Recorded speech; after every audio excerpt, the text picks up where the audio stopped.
They work with perfect precision, stalking their prey, waiting for the right moment to strike. The payoffs are huge.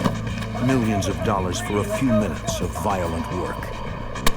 They leave no evidence behind, but to get away, they're willing to leave bodies. The FBI and local police must stalk this dangerous gang of thieves and break up their bad company.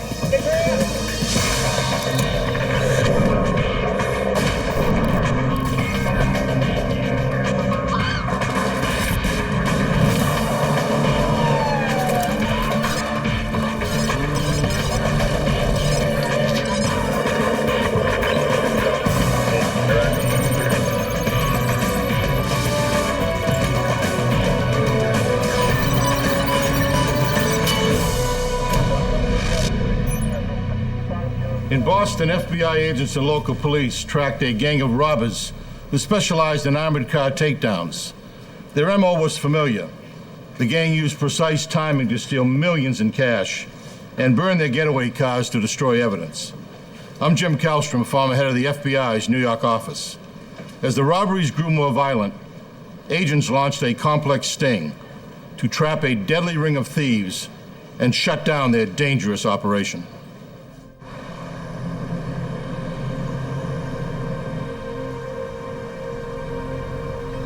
December 22nd, 1987. Outside Boston, Massachusetts, just before 8 a.m. A time when most professionals are heading to work. But today, a group of professional criminals are also on their way to a job. Their target is Weymouth, 18 miles south of Boston. They arrive at a bank at 8:30 a.m. and sit tight. Here they come. They aren't waiting for the bank to open.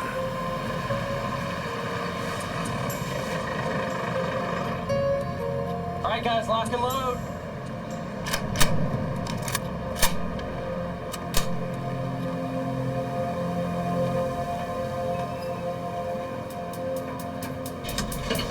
The heist is on.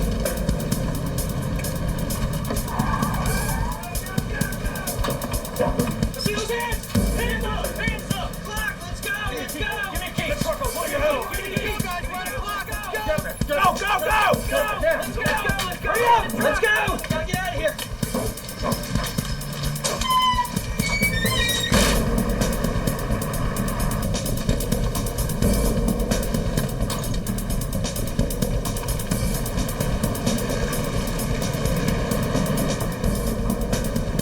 Put your hands up! Look down. Don't you look at me. Don't you look at him. They stop a few hundred yards away behind a nearby shopping center. Hands up! Get out! Get out! Get out! Don't move! Let's go, guys! Come on, let's go! Get some water. Come on, guys, let's go! Come on, you guys, hurry up, hurry up! Come on, let's go, we're on the clock, let's go! Come on, we're almost there, let's go, let's go!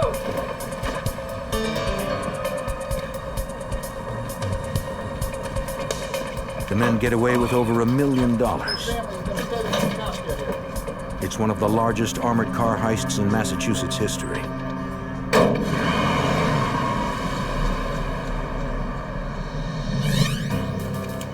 Weymouth police get the call about the robbery and notify the FBI.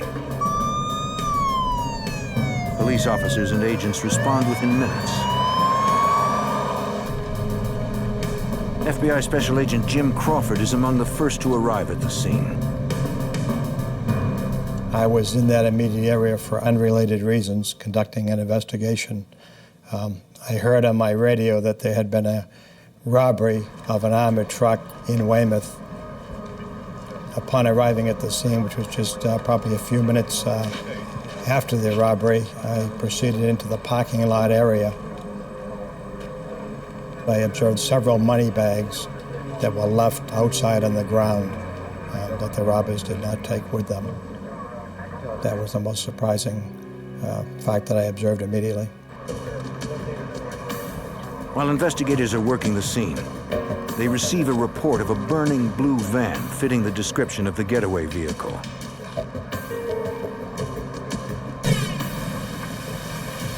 The van is less than a quarter-mile from the bank. There was a vehicle there that had been burning for probably at least 10 minutes, and pretty much it was burned out completely.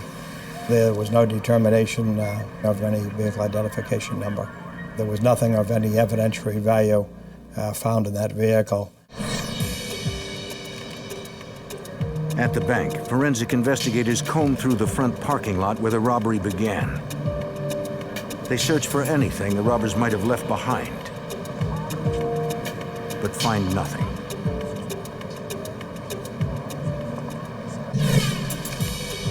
Police also process the armored car for clues. Again, they find nothing. The armored car crew tells agents they didn't get a good look at the robbers' faces because they wore masks. All of them had masks, but I think they were white because I could see one of the eye holes. The robbers also wore gloves. Forensic techs don't lift a single usable print. What troubles agents most about the heist are the robbers' tactics. It was very unusual. Gunmen unloaded the vehicle, and they had a countdown. One person was serving as the count. He used a stopwatch. They knew exactly how much time they were going to spend perpetrating the robbery. The professionalism that they handled the truck, the getaway area where they had burned out the vehicle, very professionally accomplished. The job is so professional, agents have almost nothing to go on.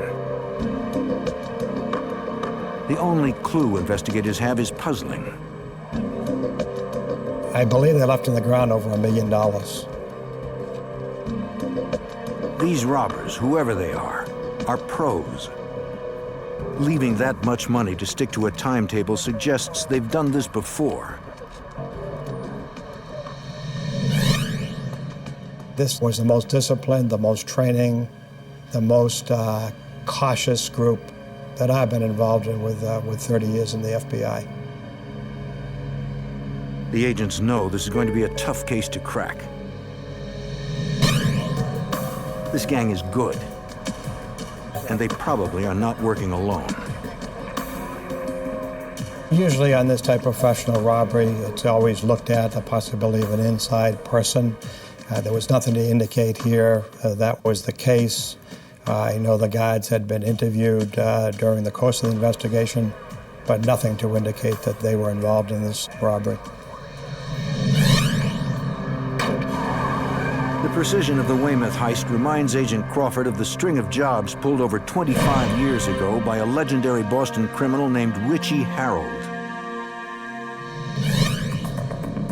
During the later part of 1977, I was the case agent on a robbery of the Wells Fargo armored truck that occurred in Braintree, Massachusetts. As a result of that investigation, I developed sources that indicated the primary suspect in that robbery was an individual by the name of Richie Harold. In the 1960s and 1970s, Richie Harold and his gang were suspected in multiple armored car robberies which were considered to be perfect crimes.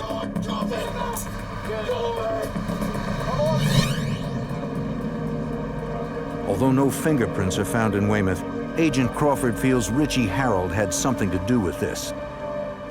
The similarity between the Weymouth armored truck robbery and the Wells Fargo and Braintree were that they were restricted on time on the Wells Fargo robbery, just as the Weymouth one. They were highly professional in their commanding of the vehicle, the armored truck. They left no witnesses behind, nothing of evidentiary value. But Richie Harold couldn't have pulled off the Weymouth job. He's dead. The Boston area has always been a haven for armored car robbers. Agents know what to do. They hit the streets and start working the usual suspects. In the 60s and the 70s, Charlestown was kind of infamous to have a lot of young men that were involved in bank robberies and armored truck robberies. Hijackings of trucks, for example, were very prevalent in the 70s there, and then more professionals got involved with the perpetration of armored truck robberies during the 70s, the 80s. To broaden their reach, the FBI forms a task force with the Massachusetts State Police and Boston Police Department. They cast a wide net, questioning every informant they have.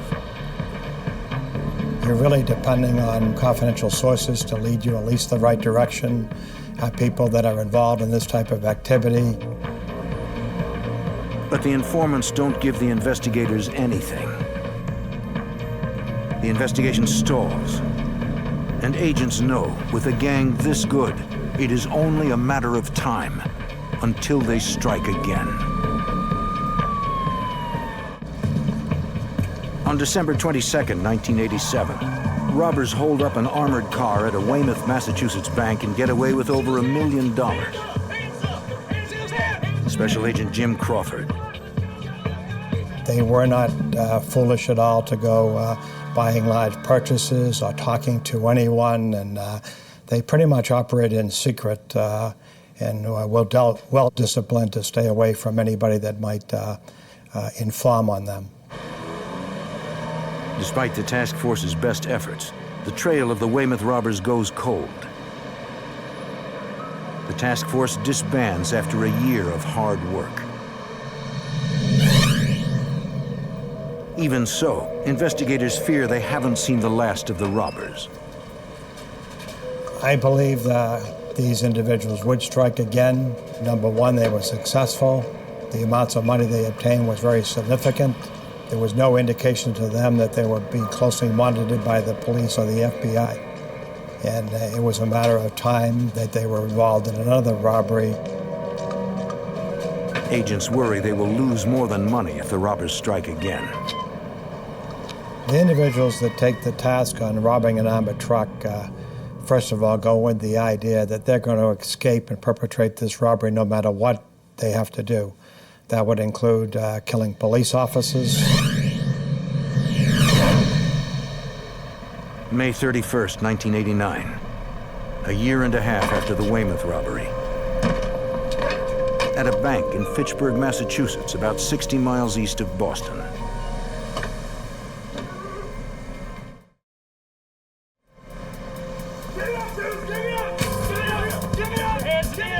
Agents' concerns about violence tragically come true.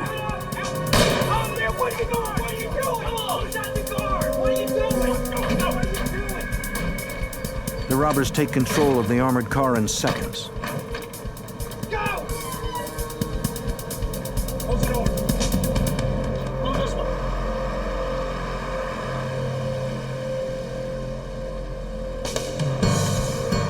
Once again, the robbers force the driver to take the armored car around to the back of a shopping center near the bank.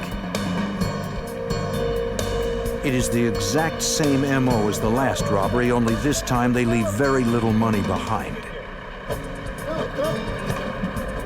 Robbing an armored car is more lucrative than a bank heist, according to FBI Special Agent Jim Crawford. The average bank robbery today, between cameras and bulletproof glass and bait money, it's risky for not a whole lot of money, not substantial sums.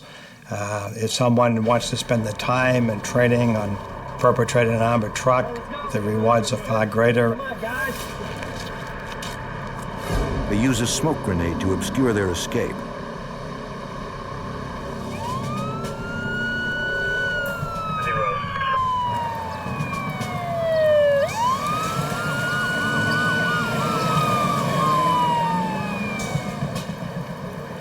As the wounded armored car guard fights for his life, police try to find the men responsible. Deborah, you saw 3 men come out of here? Yeah, I saw 3 of them. Officers like Massachusetts State Police Staff Sergeant Richard Rand try to get descriptions of the robbers. Thank you very much. Thank you. Some saw the robbery in progress, but as far as identifying the individuals or giving significant information about their identity, they were masked, and there was very little information that was provided that could lead to identifying the suspects. Police see the robbers torch a getaway vehicle. They know the suspects had to find another way to flee. The most likely escape route, into the woods. But there's a deep stream that would be difficult to cross. Further into the woods, investigators find a makeshift bridge over the water. They'd gone to the time of preparing their exit so that they could get across the stream and probably not get all that wet, so that they would obviously stand out to other people or law enforcement if they were approached in the short time after the robbery. Officers follow the path and come out in a residential neighborhood. Across the street, a potential witness. Police learn the man saw something suspicious just a few minutes earlier. Hello, sir. He watched 3 men walk out of the woods carrying large sacks. Then a car drove up.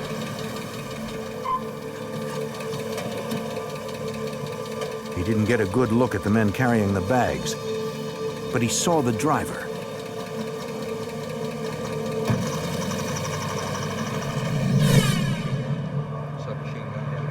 Police issue an APB for the car with 4 men inside and radio the driver's description. Police dispatch helicopters to search for the vehicle.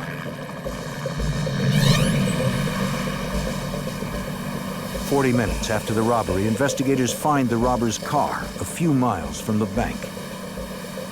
The robbers torched it to destroy the evidence. But unlike the Weymouth robbery, this time some items inside didn't burn, including a blanket, a bank bag which held money, and an unexploded dye marker designed to go off when thieves opened the money bags. Because the dye marker didn't explode, the robbers must be experienced enough to open the money bags without setting them off. This time, the fire didn't destroy the vehicle identification number. Well, the VIN plates typically survive these fires, and they're visible through the windshield. First thing that was done by arriving law enforcement was to run the VIN numbers. Police learned the car was stolen months earlier in Weymouth, Massachusetts. The FBI finally has evidence that could put them on the robbers' trail. May 31st, 1989. The FBI and local police investigate a violent armored car robbery. The robbers get away with over $800,000. The robbers shot an armored car guard in the back. They left him to die in the bank's parking lot. Paramedics rushed the guard to the hospital. Miraculously, he survived.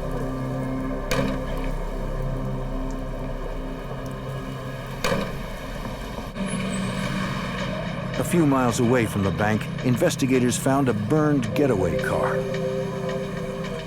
They recovered the VIN number and determined it had been reported stolen in Weymouth, Massachusetts, months earlier.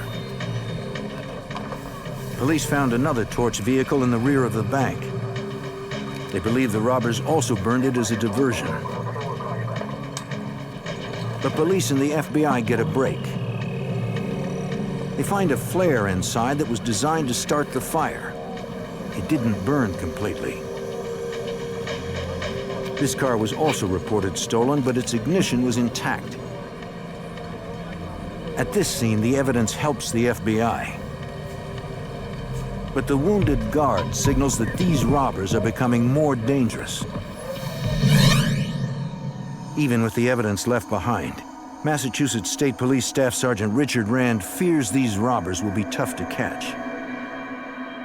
They had a good plan in place to execute the robbery. They had a good plan in place to make their escape. and they had a good plan in place to destroy whatever evidence could possibly be left at the scene for law enforcement to gather against them. So they had done their homework. They knew the armored car schedule. They knew the bank schedule. They knew, everything that they needed to know about how to execute their plan, and it was a very well executed plan. Agents interview witnesses and learn the robbers used duct tape to seal the gap between their sleeves and gloves, as well as their pants and boots. These robbers were very sophisticated in that they made sure that they didn't shed any evidence at these scenes. Investigators find no useful evidence inside the armored car, no bullet casings at the scene. The Fitchburg job is so similar to the robbery in Weymouth 18 months earlier that it catches the attention of FBI Special Agent Jim Crawford. The similarities between the Fitchburg and the Weymouth robbery were that, number one, they were both professionally done. Both robberies were timed. They knew exactly how much time they were going to spend in the area of the victim truck. They used an incendiary device, both on the getaway vehicles. These people knew exactly what they wanted to do, and they knew how to do it. But the FBI and local police still know very little about this gang, other than the fact that they are experienced and dangerous. It will take every weapon in the FBI's arsenal to bring them down. Investigators follow up on their best clue left by the Fitchburg robbers, the burned car. They learned the car had been reported stolen from South Boston 6 months earlier. But the vehicle's ignition showed no signs of tampering. Police suspect the robbers may have had a key. I interviewed the owner. He had stated that he had in fact reported the car stolen, but that he had lent the car to a friend, and that friend had come back to him and said that the car was stolen. He'd parked it somewhere and it had been stolen. The friend who borrowed the car is named Greg Hicks. FBI. Speak to him a second, please. Investigators have reason to suspect Hicks himself in the theft. We came up with the fact that he had a criminal record for a number of petty crimes and auto theft. And it seemed like he had a substance abuse problem. Craig, we'll show you a picture. Investigators pressure Hicks to come clean about what happened to the car. It wasn't particularly difficult. After some conversation about the severity of the crime, that he'd been using an armored car robbery, somebody been shot, these are serious crimes, and that because he was the last person to have the car, and he could be implicated. He had admitted that the car was not in fact stolen, that he'd borrowed the car, and that he'd given the car to a person, and then he'd gone back to the owner of the car and told him that the car was stolen so that the owner would report it stolen. Greg Hicks also admits to stealing the sedan used in the Fitchburg robbery. He says he gave both vehicles to a man named Carl Tucker the night before the gang struck the armored car in Fitchburg. Investigators hit the streets again, asking their sources about Carl Tucker. Nobody knows anything. They turned to veteran Boston police detective Martin Coleman. He was a sleeper. We knew nothing about him. He was doing aluminum siding and replacement windows out of a storefront on Broadway in South Boston. He owned the building, but his hobby was robbing armored cars and getting information about armored cars. Investigators do not have enough evidence to confront Tucker. There are no eyewitnesses to the crime, and he has made no incriminating statements. All they have is Greg Hicks' claim that he gave stolen vehicles to Tucker.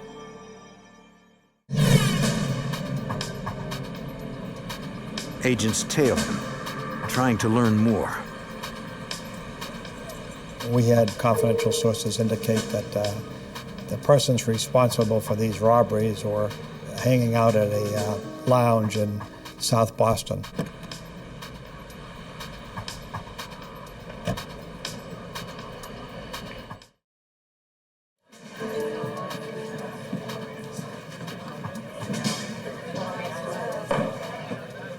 Investigators try to learn the identities of Tucker's associates. At the same bar, they see a known bank robber named Fred Rogan. Rogan has a connection to a robber Crawford knows all too well. He was an individual that came to my attention back in the 70s. He was suspect in the robbery in Braintree, associated with Richie Harold. I had done surveillances in the 70s and seen Richie Harold meet with him. On one occasion, I believed I observed them surveilling a bank in the area of Quincy, Massachusetts. If Fred Rogan was involved in the 2 armored car robberies, it would explain how the robbers could pull off such an elaborate job. Almost 2 years after the Weymouth heist and 2 months after the Fitchburg robbery, agents finally have suspects. The question is whether agents can bring down this dangerous gang before it is too late. 2 armored car heists 16 months apart net a gang of robbers over $1.8 million. Got it? Go. On the first job, on December 22nd, 1987, the gang left no evidence behind and took over $1 million. It is one of the largest heists in New England history. The second heist didn't net as large a take, but the robbers made an uncharacteristic mistake. They failed to completely torch a getaway car. A VIN number on the vehicle led them to a man named Carl Tucker. Tucker hangs out at bars frequented by Fred Rogan, the protege of a dangerous but now dead armored car robber named Richie Harold.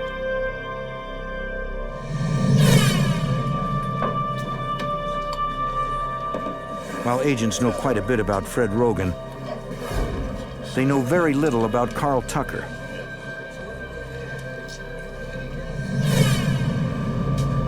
Investigators hit Boston streets to ask contacts in the city's criminal underworld for background on Tucker and any associates he might have.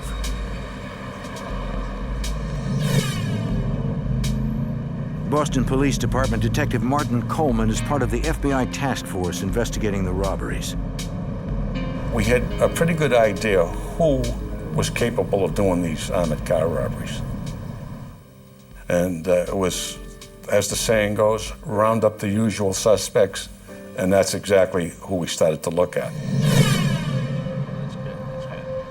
One of the usual suspects is convicted thief Steve Farrell, who just got out of prison weeks earlier.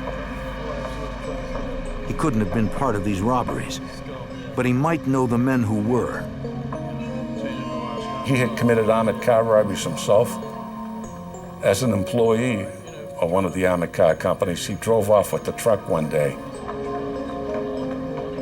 It isn't long before Farrell gives investigators a big break. I said, do you have any ideas of who the armored car crew is out doing these armored cars? Farrell automatically states that Carl Tucker is probably involved. And I was shocked that I hadn't even mentioned the fact to him that he had ordered the stolen cars. I set up a meeting with him and Special Agent Crawford in a Chinese restaurant in the middle of Chinatown. We operated, I should say, with the source on a very confidential basis. There were only 2 people that knew that basically he existed during the course of this investigation. That was myself for months and months and Detective Coleman, because we were concerned not only for his safety, but any possible, because these people had contacts with different police authorities. He's a low person. He's into everything. Steve Farrell explains he knows Carl Tucker fairly well as an acquaintance in Boston's criminal underworld, but they have never worked together on a job. He says Tucker is known on the streets as the King, and that he uses a legitimate business to launder dirty money from robberies. I know his ins and outs. Farrell's help is a huge break for the investigation. His information is solid, and he wants to help shut this gang down. He volunteers to work as an FBI informant to gather more information on Carl Tucker. I don't know how much longer I've got. Farrell explains he's in failing health because of a heart condition and wants to make up for his criminal past before it's too late. Do something right in this world before I die. The source wanted to show his children that he had moral fiber. He wasn't just a criminal. And to prove it, this was his way of proving that he could do something. He wanted to prove that he wasn't the person that his kids thought he was. Investigators are concerned for Farrell's safety and caution him that he'll have to enter a witness relocation program once the investigation is complete. Farrell is still willing to put his life on the line. It isn't long before Farrell establishes contact with Carl Tucker. Hey, man, what you doing? All right. All right. Doing all right. Hey, buddy. They were both aware of each other's backgrounds. They both, streetwise, trusted each other. Might have some work But for trust in Boston's criminal underworld only goes so far. Tucker is slow to talk. you. Hey, might have some work He always played it cool, never told him he was in the armored car business, never mentioned any other members of the gang. And this went on for quite a while. Looking for it. Hey, might have something for you. Farrell hints that he needs work, hoping Carl Tucker will bring him into the gang. But Tucker is too cautious to take the bait. Nothing changed with time. We were getting nowhere. And finally we said to the source, why don't you tell him that you have a relative that's in the armored car driving as a driver? Tucker is intrigued. Can you give me one of those? He asks Farrell if he could use his contacts at the armored car company to obtain what is known as a trip ticket. That'll help us out a A lot. trip ticket would provide valuable secret information to a professional armored car robber. Exactly where to You're go. not giving him the key to the armored car, but you're giving him the location where the armored car would be, at what hour, and what kind of money it would have. The trip ticket was so valuable to the robbers, again, because any professional that believes he has inside information, it's like having inside information on a race or a lottery. Farrell offers to do his best to get the trip tickets. The FBI agents on the case win approval from the U.S. Attorney's Office to furnish Farrell with trip tickets to give to Carl Tucker. It was kind of one of those things you had to really think long and hard and willing to be very dedicated. Once you gave this, it was your responsibility to make sure that that armored car started its route and finished its route without being robbed at some other location. The tickets are for an armored car's Tuesday routes.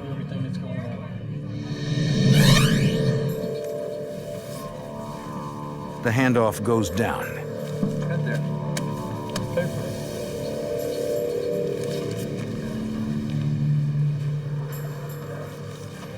The FBI has set the trap. Now all they can do is watch and see if Tucker takes the bait. Everything good? That's great, thank you.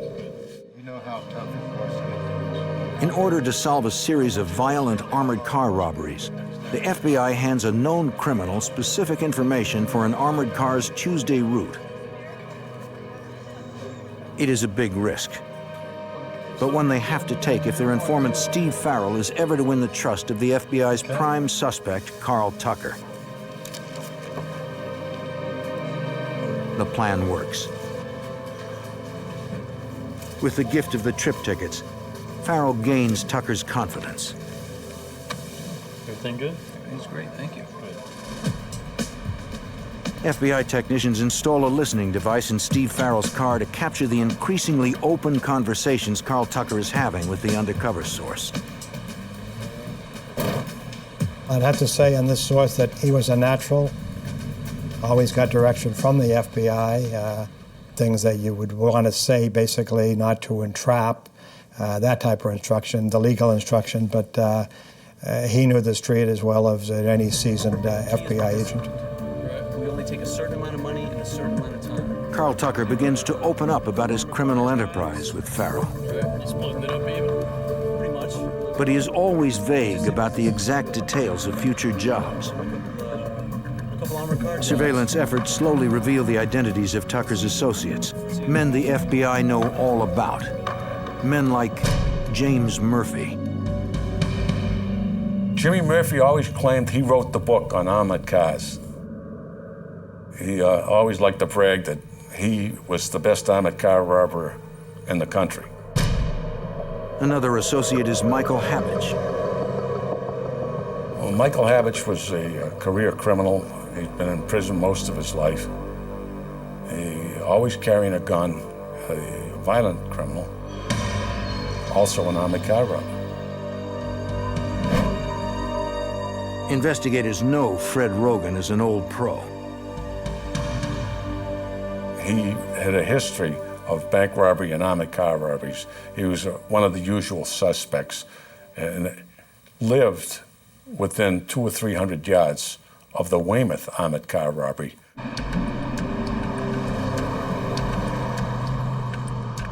We don't get greedy. Right. Farrell takes it all in, Do our homework. and so does the FBI. Yeah, things are good. Low key. Low key. Agents obtained the trip tickets from an armored car company that agreed to assist in the investigation. An armored car crew volunteers to help the task force. Agents warn the guards that a gang of armored car robbers will have trip tickets for their Tuesday routes. The agents assure the guards that they will not be alone. Bad guys have trip tickets. We'd placed an FBI agent in the armored truck, the potential victim truck, who was there basically to safeguard the guards, to be there in case something went wrong, to be there in the event that something happened earlier than we anticipated. A team of investigators and agents will also tail the armored car. Over the next few months, agents observe the suspects shadowing the armored car. They looked at the truck every Tuesday, and they timed it, what time it arrived and what time it left. And they knew exactly, same guards all the time. It was very interesting to watch them and not get caught ourselves. Agents can never be sure whether any given Tuesday will be a dry run or the day the robbers strike. It adds up to a lot of long hours. Every Tuesday for months, we started at 4 in the morning and didn't get through until the armored car left. And then we followed the armored car for the rest of its route to make sure that they weren't still following and going to take them down in another location. June 1990, in Methuen, Massachusetts. FBI agents and an assault team watch what starts out as another dry run.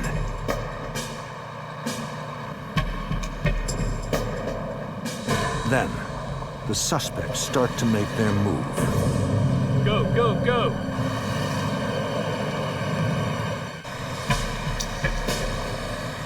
June 1990, in Methuen, Massachusetts.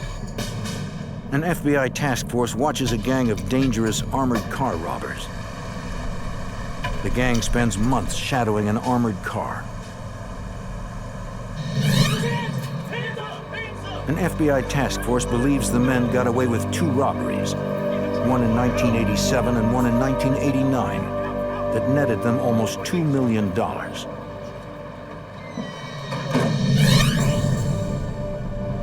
Agents can never be sure if the suspects are rehearsing an upcoming robbery or if it's the real thing.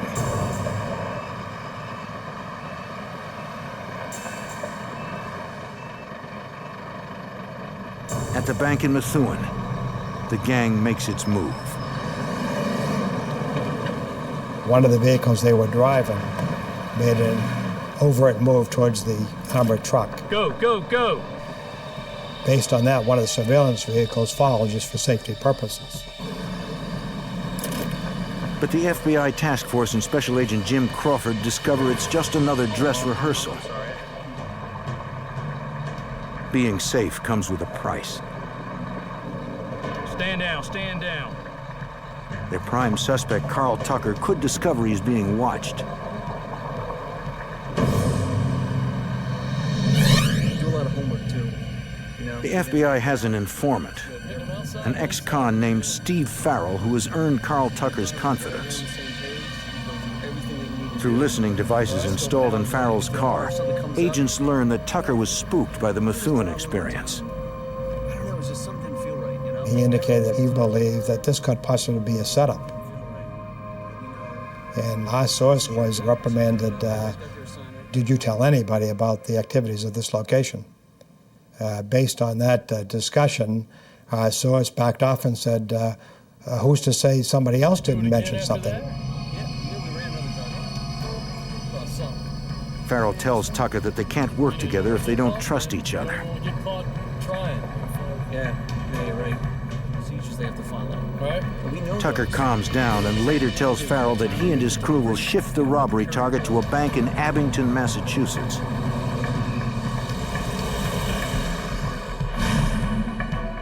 The trip tickets the robbers are working with give precise times when the armored car arrives and leaves Abington, and the amount of cash on board.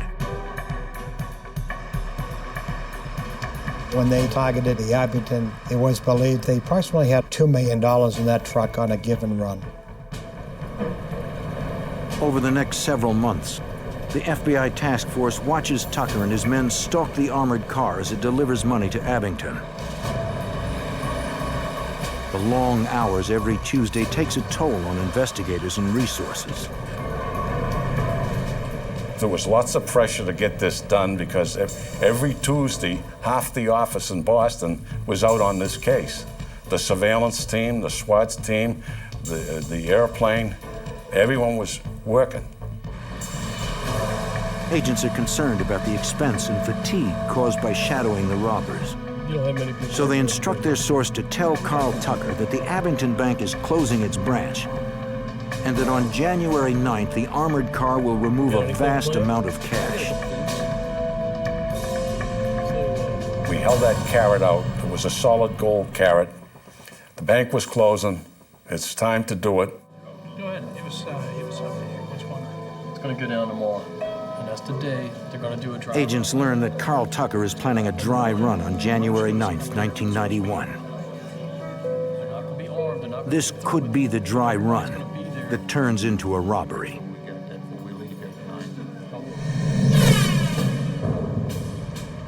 Agents surveil members of Tucker's gang in the early hours of January 9th. They notice pre-dawn activity that suggests the gang is up to more than a dry run. They were seen carrying what were believed to be bags containing weapons, the way they were being handled. We strongly believed then that they were going to possibly make a move and attempt to perpetrate this robbery. The suspects arrive hours before the armored car is scheduled to show up. They stake out the location. They don't know they are not alone. The FBI task force is there. Agents quickly identify multiple vehicles containing suspects, including a van. The FBI assault team is prepared for a robbery attempt when the armored car arrives. Get out, we're going to take them down quick.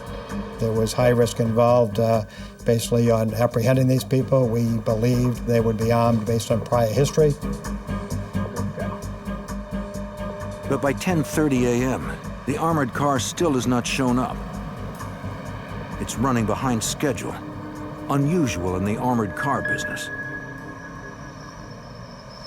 Both the robbers and law enforcement are on edge.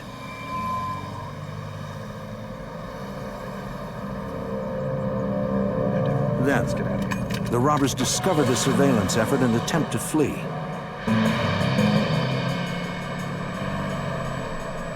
Agents decide to take them down.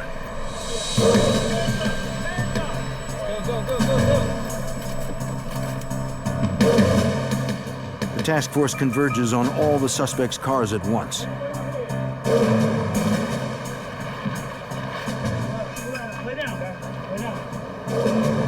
The agents know they are inside, but they don't know if the men are armed. They proceed with caution. Let me see your hands. Let me see your hands. Get your hands up. Get your hands up. Come on out. Come on out. Turn around. Turn around. Carl Tucker is taken into custody, along with two men from Ireland named Michael McNaught and Stephen Fitzpatrick.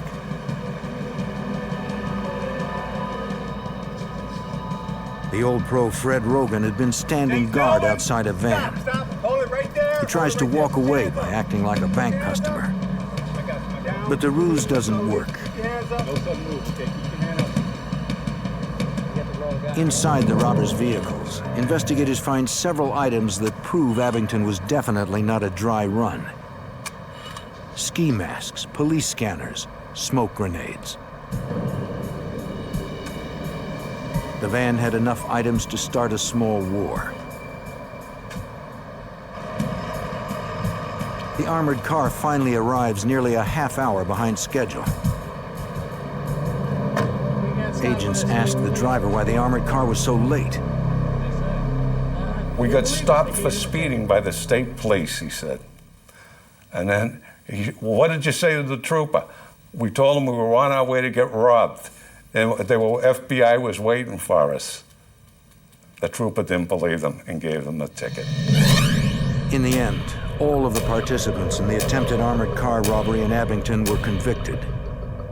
Michael Habich was sentenced to 19 years. The oldest of the group, Fred Rogan, got 10.5 years. As did the Irishmen Michael McNaught and Stephen Fitzpatrick. Carl Tucker received 19 years. James Murphy was the only suspect tied to the Fitchburg robbery. A witness saw him behind the wheel of the getaway car. Murphy fought his charges and received a 65-year sentence. They were all criminals to the core. They lived a life of crime, and they were all repeat offenders, and they never got out of the business. And I assume that they're out of it now because there have been no more armored car robberies. The FBI's chief source, Steve Farrell, provided damning testimony that helped convict the robbers. I was with the prosecutors during the trial. The source's life was threatened by one of the suspects, then threatened his life in my presence. Because of the threats against him, Steve Farrell went into the witness protection program. He died a few years later, knowing he had at least in part made up for his criminal past. I would say with the source involved in this case, redeem himself, I would agree. He risked his life.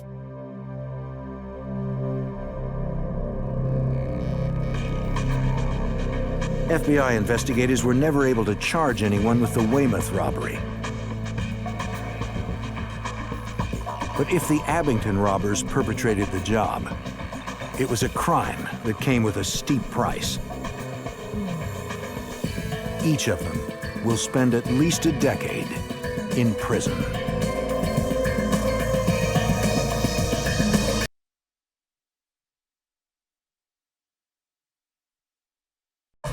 On the glittering streets of Las Vegas, ruthless gunmen overpower defenseless victims and haul away a motherlode of cash. Following a trail from exotic dance clubs to the tranquil suburbs, authorities finally put down the reckless robbers. But a daring jailbreak leads the FBI to a violent showdown with a man so desperate, he'll risk his own family to get what he wants.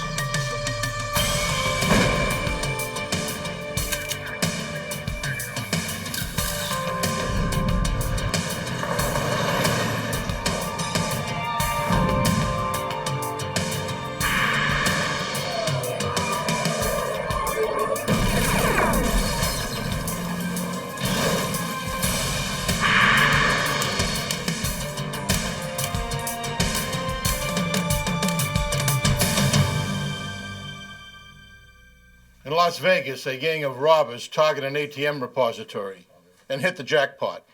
They take over $1 million in cash, the largest heist in Las Vegas history. I'm Jim Kallstrom, former head of the FBI's New York office. The robbery was well planned and precisely executed. The FBI and local police struggled to identify and track a desperate criminal whose tendency for violence turned a robbery into a case of murder.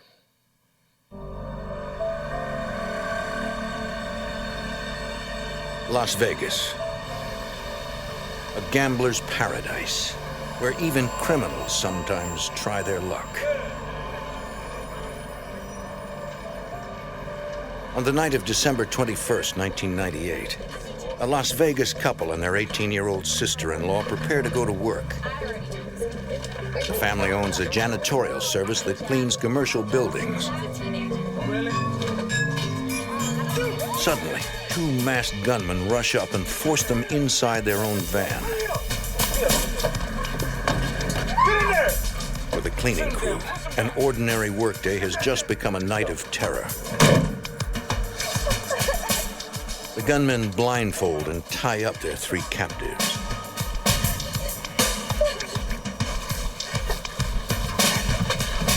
Well, shut her up! What are you looking at? Sit still. Sit still. Don't move. They can hear the gunman talking to a female accomplice on a radio. Let's go. Car 2, are you in position? The gunmen seem to know the janitor's routine. They drive around until 11 p.m., the time they are scheduled to begin work at the Bank of America building. The gunmen even park where the janitors routinely park their van. Get out. Let's go. Your feet down. Let's go, girl. Get out of here. Next. The building is Bank of America's central ATM repository in Las Vegas. Let's go. Cash from 1,200 automated teller machines, often totaling more than $1 million, is delivered there each night. Right here. Pocket. The gunmen force the janitors to use their key card and access code to unlock the door. This bypasses the bank's alarm system. Get in there. Get in there. Let's take it. Get over there. Come on. Sit right here. Sit down. Look, turn around. Turn around. The gunmen release the couple and order them to clean the building as they normally would. Turn around. Look. Get out They there. keep the wife's sister hostage to ensure the couple complies with their orders. She is dead. You hear me? She's dead. Act like you're clean. Get out! Now! Get out.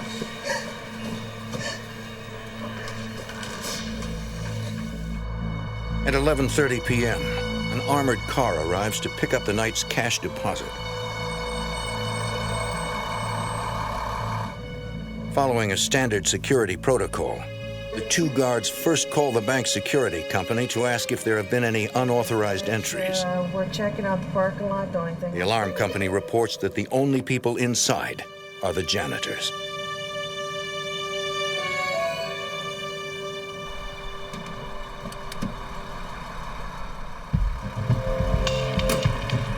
The only vehicle the guards see in the parking lot is the janitor's van.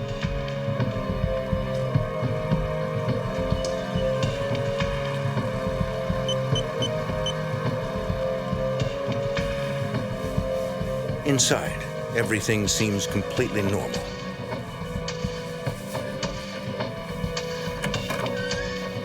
The janitors are too terrified to say anything. The life of an 18-year-old girl is at stake.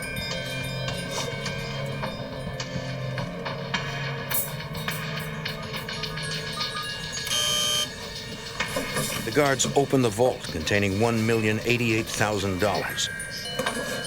Shrink-wrapped and ready for pickup. Suddenly, Get down! Get down! Get on the floor! Get your hands up! as the gunmen disarm the guards, Two grandpa, stay down. one of them accidentally discharges his weapon. Come on, The bullet ricochets off the floor and hits one guard in the chest. come on, let's go. What happened? Oh, been shot. Hang on. One of the guards calls for an ambulance. 12. My partner's down. He's been shot. I need an ambulance quick, please. Please. FBI Special Agent Henry Schlumpf arrives at the scene. He heads the investigation. Everybody was very scared, and it took a little while to calm everybody down and to get a story as to what exactly happened. And the descriptions that we got, because the subjects were masked, were very general in nature. We were looking for 2 males who were either white, black, or Hispanic, 6 foot, 6'3", and about 200 pounds. That was basically all the description that we had. With little to go on, every detail is important. The janitors told us that when the subjects first entered the bank, they were a little taken aback at the number of video cameras that were in the bank. That indicated to us that they had not been inside before.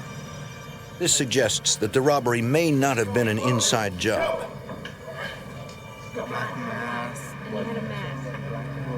Agents interview a truck driver who witnessed the robbers leaving the depository. Turned over to here, I saw 2 guys just The truck driver was making a late-night delivery to a nearby store.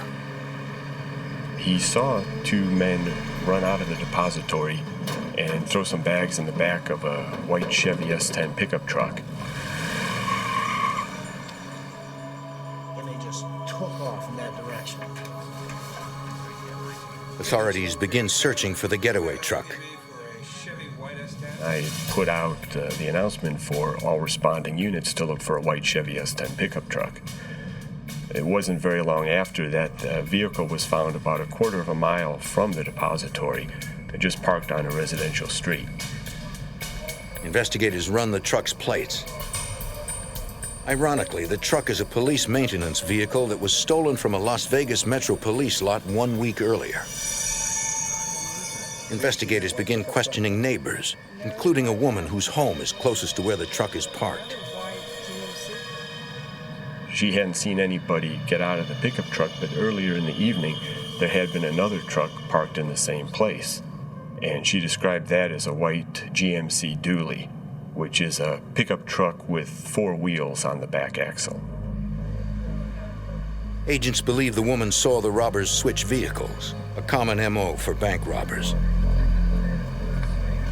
They issue an APB for the white GMC truck. Hours later, they receive the welcome news that the wounded guard has undergone surgery and will survive. The next day, the bank determines that a total of $1,088,000 has been stolen. To date, it is the largest bank robbery in Las Vegas history. Although FBI agents believe this was not an inside job, they cover all their bases by interviewing the armored car guards and all bank employees. We didn't have a lot to go on. We ended up interviewing everybody who worked at the branch and everybody who worked at the armored car company and polygraphing some of them.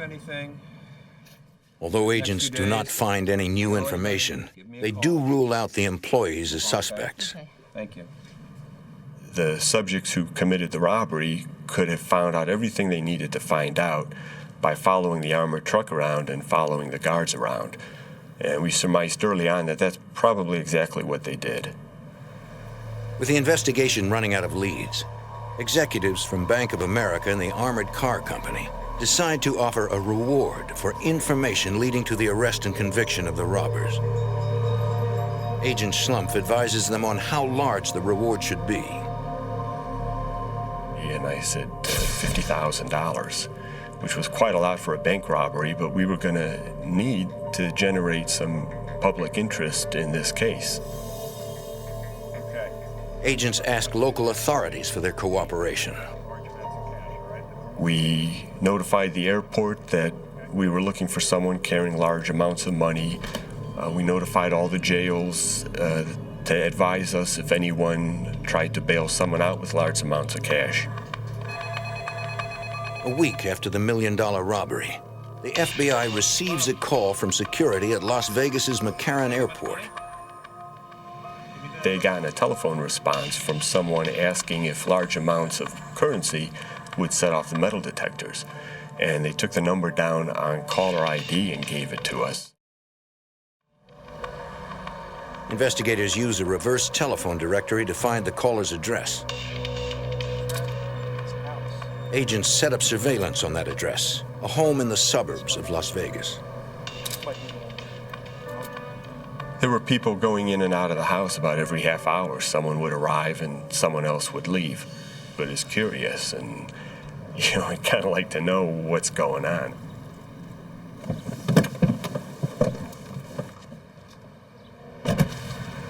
After several hours, agents decide to interview the people in the house. Hello, how are you? I'm Investigator Davis from the Las Vegas Police Department. This is Special Agent Reed. It was just a piano teacher who was giving half-hour lessons. And she was going to be going to Utah with about $3,000, and so she had called McCarran Airport to find out if that would set off the detectors.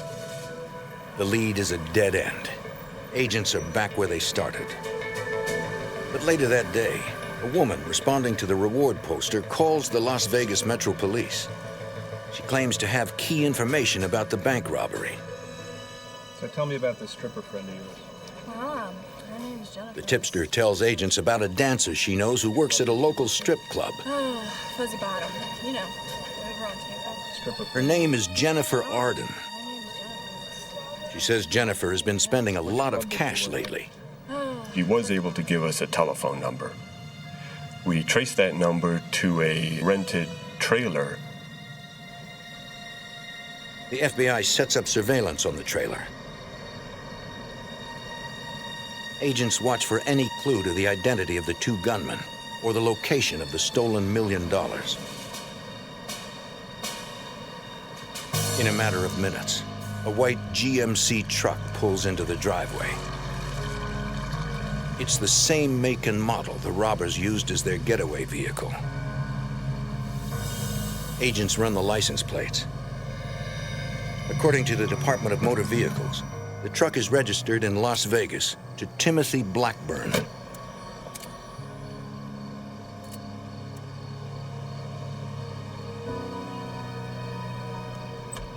The driver enters the house and leaves minutes later.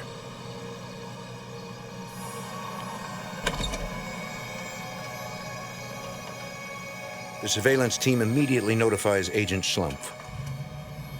The sighting of the GMC pickup gave us enough probable cause to get a warrant for the trailer. Moments later, a SWAT team surrounds the trailer. To serve the warrant, we brought a lot of people with us because we knew we were looking for armed and dangerous subjects. They had already shot one person. We knocked on the door of the trailer and nobody answered, so we kicked the door open and served the search warrant. The SWAT team finds one man in the trailer. He identifies himself as Riley Bates. He reveals that Jennifer is his girlfriend. One team of agents begins searching the trailer for evidence, while another heads to the strip club to question Jennifer. FBI, I'd like to ask you a few questions, please. About what? You've been spending an awful lot of money. The exotic dancer told us that the money was her money that she had made over the past 4 years dancing, and that she didn't know anything about a robbery or anything else. Back at the trailer, agents continue to search for clues. In the bedroom, they find a heavy-duty combination safe. It looks brand new. The trailer was filled with trash, and it was not the kind of place where you would expect anybody with any money to be living. And yet here they had this brand new safe they had bought. What's the combination? Riley claims the safe belongs to his girlfriend, and only she knows how to open it. We'll find out.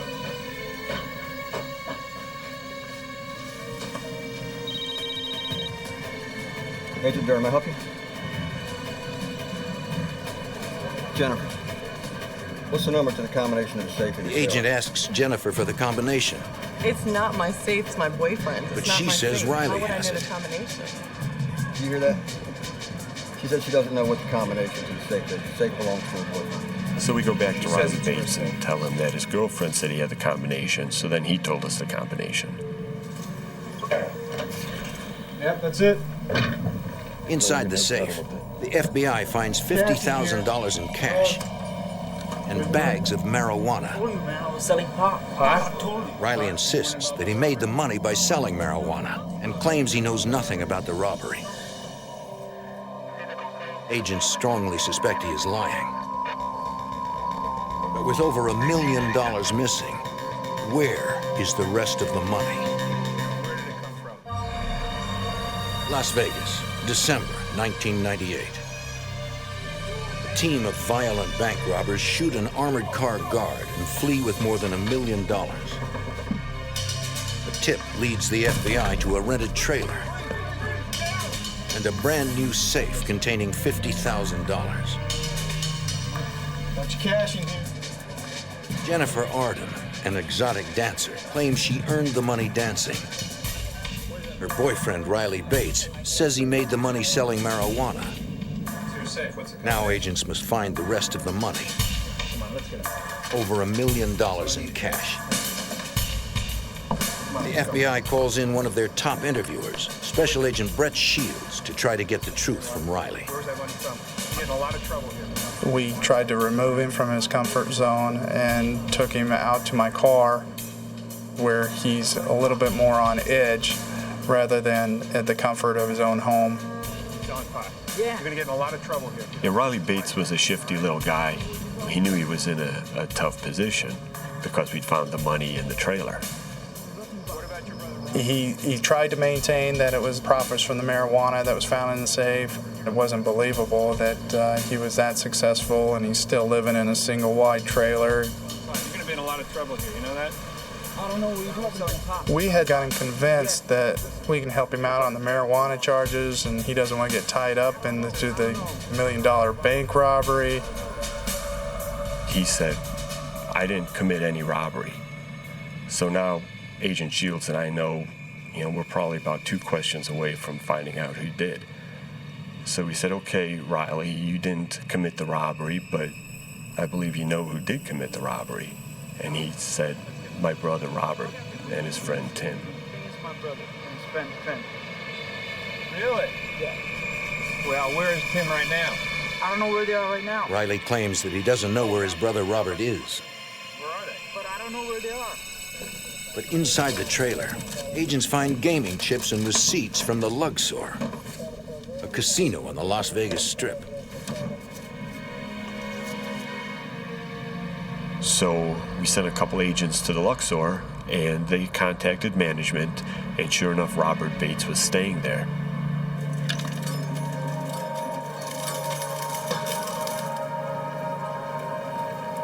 The hotel's head of security tells agents that Robert Bates has been spending heavily, paying for everything in That's cash. located where, sir? That's in the southeast town. You see the types of items that they're purchasing. And Judging from his guest portfolio at the Luxor, Robert Bates had been just partying constantly since the night of the robbery.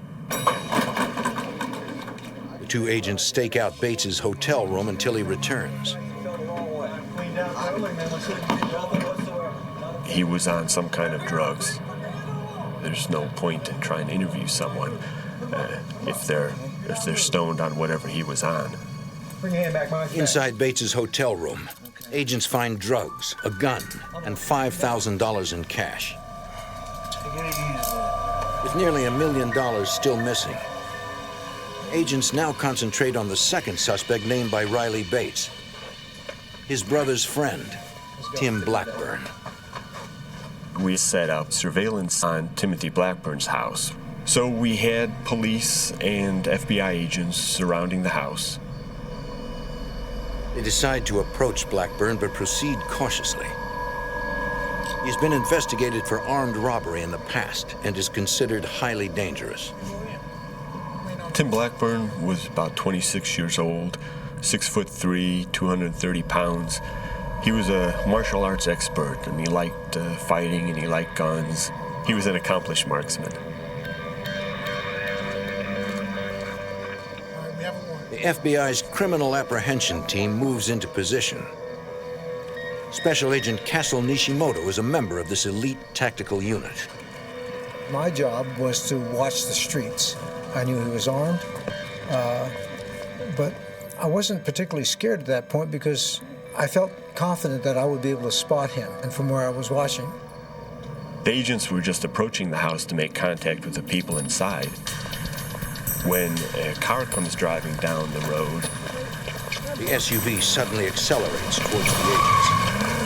The driver loses control. And the vehicle stops, and a man jumps out and runs away. We assumed it was Blackburn who had run out of the car. He was jumping the fence, the walls in the back of the house and so forth, and trying to get away. And so from that point on, we began to search the area. The driver of the vehicle is Blackburn's sister-in-law. Authorities take her into custody. The FBI and Las Vegas police launch a house-to-house search for Blackburn.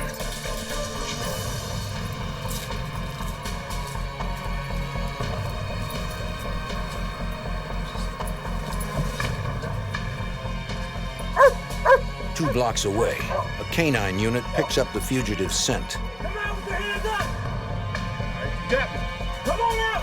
Captain, move it! Don't leave us in the dog, come on! Blackburn was found by a canine unit hiding under a deck in someone's backyard. He had a mask and he had an ankle holster. Fortunately for the canine officer, the holster was empty. There's nothing in it, man. Blackburn had lost his gun jumping over fences. Hands behind your back. Sorry, we got him. We'll take him inside for questioning. I don't have him. We're gonna find this. Investigators search the suspect's home while agents question Tim Blackburn and his wife Sophia. Because I know that you know what's going on. I know that you know where the money is. Can you tell us where the money is now, where it's been put?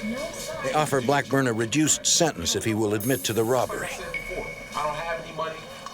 If you don't see it, it's not here. I know, man. He refuses. Investigators continue to search the house. An evidence response search is very methodical. It's not just everybody running around to where they think something might be hidden. Everything is photographed first, and then the search progresses room by room, and then the outside is usually done at the end. They find some flex cuffs, like were the same type that the janitors had been bound with, and they found some walkie-talkies and some other surveillance equipment.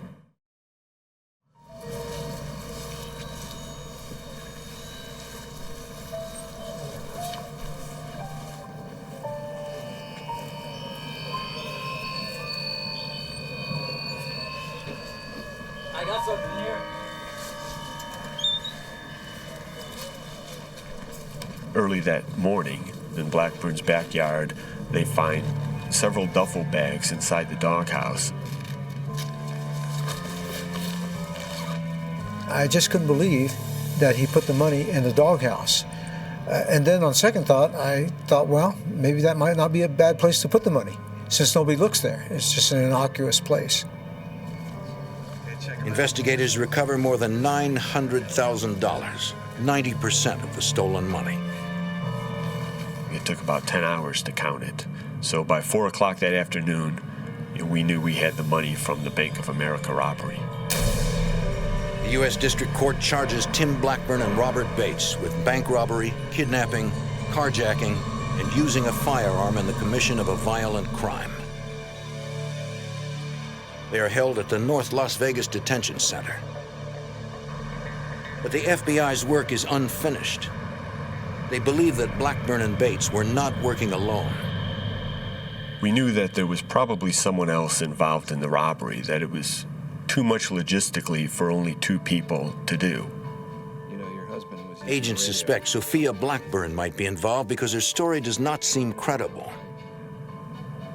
I was at the house several times to talk to Sophia Blackburn. Sophia claimed to have no knowledge of the robbery, and in fact, she provided an alibi for Tim Blackburn on the night of the robbery. She said she was with him the whole night. She couldn't account for the money that they found or the other items that were in the house.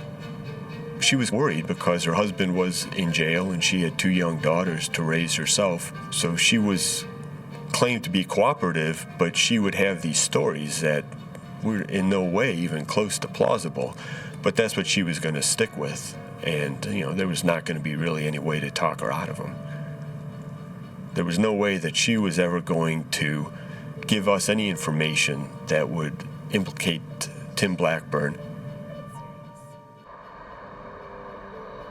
On August 11th, 1999, 7 months after the $1 million robbery, Sophia visits her husband in jail. You can't tell them where I am. She secretly uses a tiny tool on her keychain to loosen the screws securing the divider window. That's good. So my babies are doing all right, huh? Babies are bright. As the visiting room guard leaves to escort a prisoner,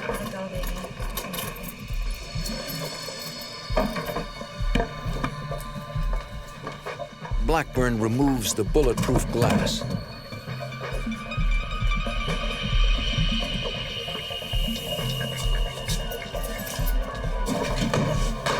Tim Blackburn climbed through the window and dived into the sally port. The one door closed and the second door opened before anybody realized what he had done. As soon as the second door opened, he was just climbing over everybody in the sally port and he ran outside. Sophia retrieves a gun she had hidden earlier and tosses it to Blackburn. All the alarms are going off, and guards outside knew that there was a jailbreak. As the Blackburns try to get away, they face startled guards in a violent shootout. August 11th, 1999. Timothy Blackburn, accused of the biggest bank robbery in Las Vegas history, breaks out of jail with the help of his wife, Sophia. FBI Special Agent Henry Schlumpf. They tried to arrest Blackburn, but he shoots at them. This pickup truck that's sitting in the lot was going to be his escape vehicle. But the guards are returning fire. Blackburn is forced to abandon the truck. Suddenly, his wife Sophia roars up in an Isuzu Rodeo.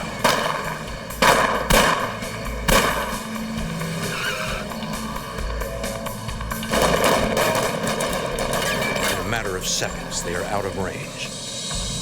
It was hard to believe that Blackburn had actually escaped from the jail because although a lot of people want to escape from the jail and many attempted, very few actually get away. But it just pointed out again how unpredictable Blackburn was. Looking for leads, FBI agents Henry Schlumpf and Brett Shields tracked down the suspect's relatives. Blackburn was going to have to go someplace to get some help. Agents check out an apartment building where Blackburn's sister-in-law lives. Parked out front, they find the same Isuzu Rodeo used in the jailbreak. They run the plates and discover it belongs to Blackburn's wife, Sophia. We see the truck in the parking lot. So now our heart's racing just a little bit more. Adrenaline's pumping. Since he was in federal custody, it falls under the U.S. Marshal's jurisdiction as well. So I called some Marshal friends of mine. We're sitting on this truck, not knowing if he's going to come back out to this truck, and we're going to have a confrontation right there before the Marshals get there.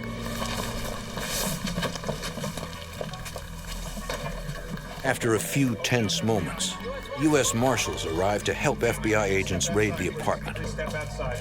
Can we go inside and search your premises? But Blackburn isn't there. Or may have been used in the commission of a crime. Agents ask the fugitive's sister-in-law where Tim Blackburn is.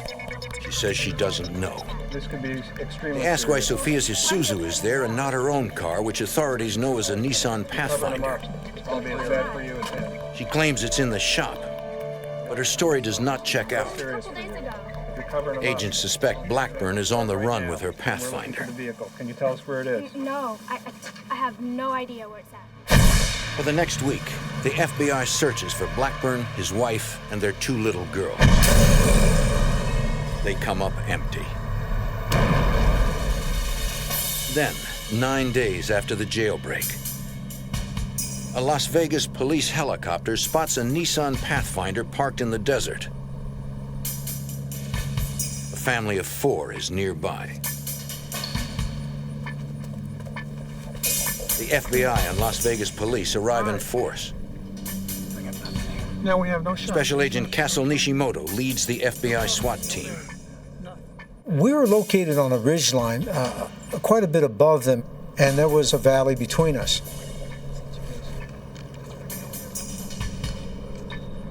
We can see some people about half a mile away, too far away to identify them. If law enforcement tries to move any closer, they will have to move through an unprotected open space. We had to keep our distance from these people, because if it was Blackburn, he is a marksman. Nevertheless, Agent Schlumpf daringly volunteers to drive down for a closer look. It did take some courage, because the only coverage he had would have been the snipers. And they had at least 300 or 400 yards shot, as I recall.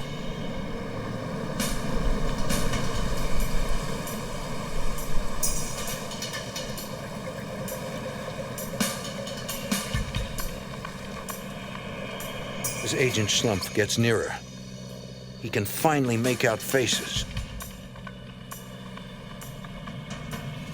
I could recognize that it wasn't Blackburn. It wasn't anybody who we were looking for. Authorities have hit another dead end. But Agent Schlumpf also realizes that authorities cannot continue to respond on such a massive scale. There must have been 100 vehicles in this valley. All the SWAT vehicles and evidence response team vehicles and police cruisers. And I'm thinking to myself, you know, we can't be doing this every time someone says Tim Blackburn. I mean, nobody's got the resources and we're going to burn ourselves out. The next night, law enforcement pursues the dangerous fugitive with every available resource.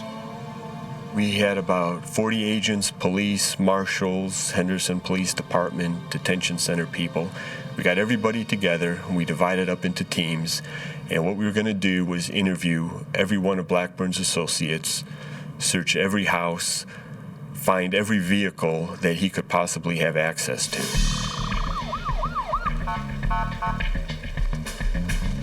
U.S. Marshals tell the FBI they have spotted the fugitive. We arrive right as they're taking down what they believe is Tim Blackburn. I could tell right away it wasn't Tim Blackburn, it was his brother. His brother is a younger, slightly smaller version of Tim Blackburn, very similar in appearance. As we're IDing him, what we notice is that his driver's license was brand new. He had just gotten it the day before. So we asked him, well, what happened to your old license? On the hood. Blackburn's brother claims he lost his license. But agents suspect he gave it to the fugitive to use as a fake ID. In the car, agents find a note from Tim Blackburn. In it, he asks his brother to get him some money. A man who once had $1 million in his possession now needs a loan to survive. We decided to arrest him for aiding and abetting a fugitive. So that's what we did. We arrested Tim Blackburn's brother. Authorities also arrest Blackburn's sister-in-law for lying to federal authorities when she said her Nissan Pathfinder was in the shop. With 2 of his family members in custody, agents develop an ingenious plan to lure Tim Blackburn into the open.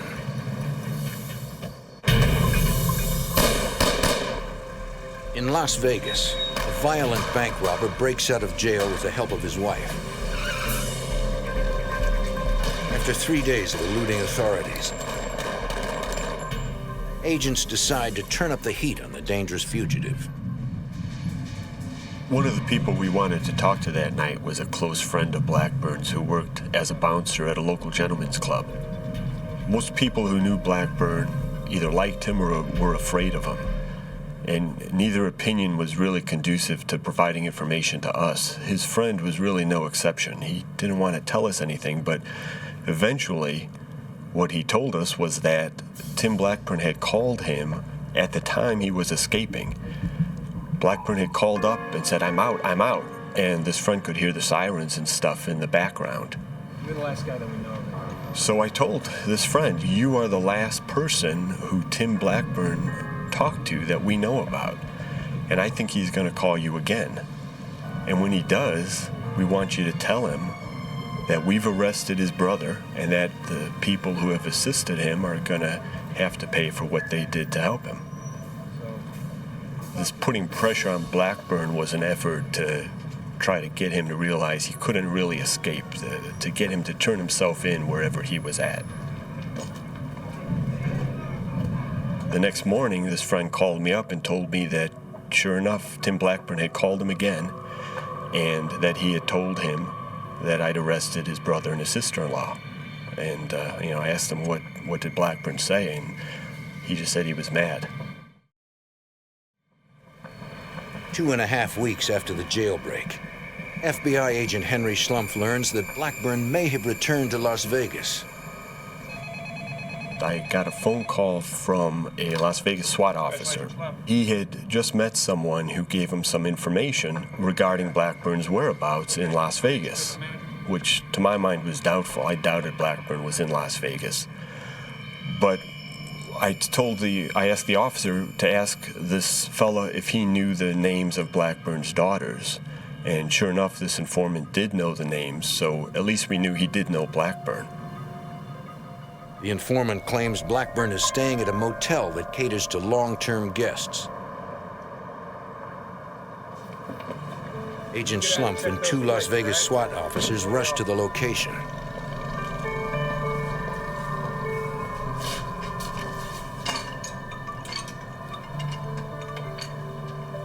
You seen these two before? The manager says he's never seen the Blackburns before and they are not registered at the motel. Okay, that's your register. I'm right there. You have a key? Still, Agent Schlumpf decides to rent a room so he can surveil the facility. Okay. All right.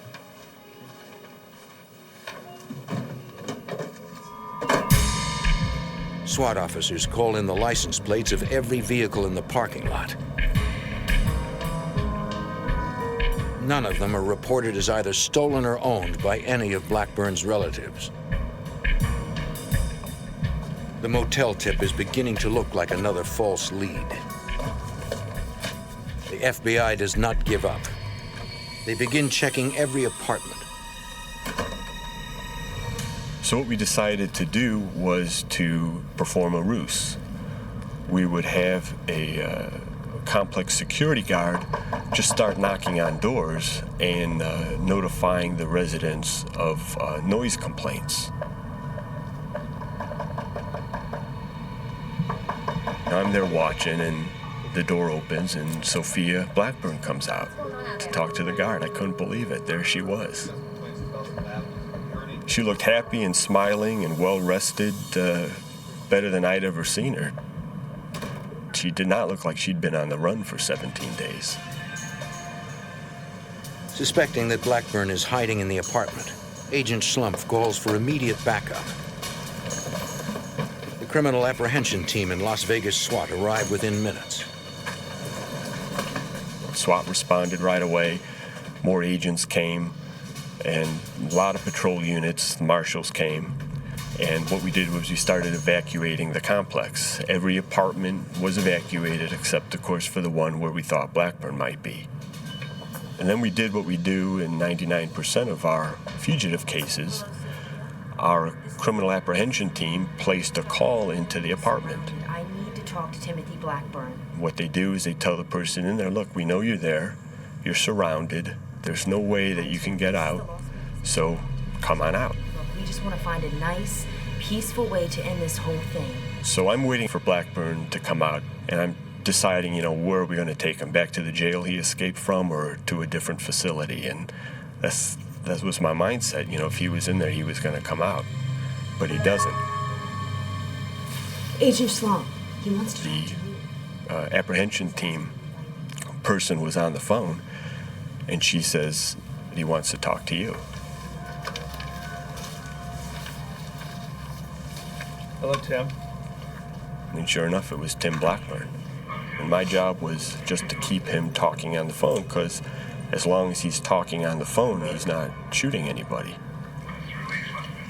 When I first started talking with Blackburn, was kind of commiserating with him, telling him, it must have been hard being on the run for the last 3 weeks.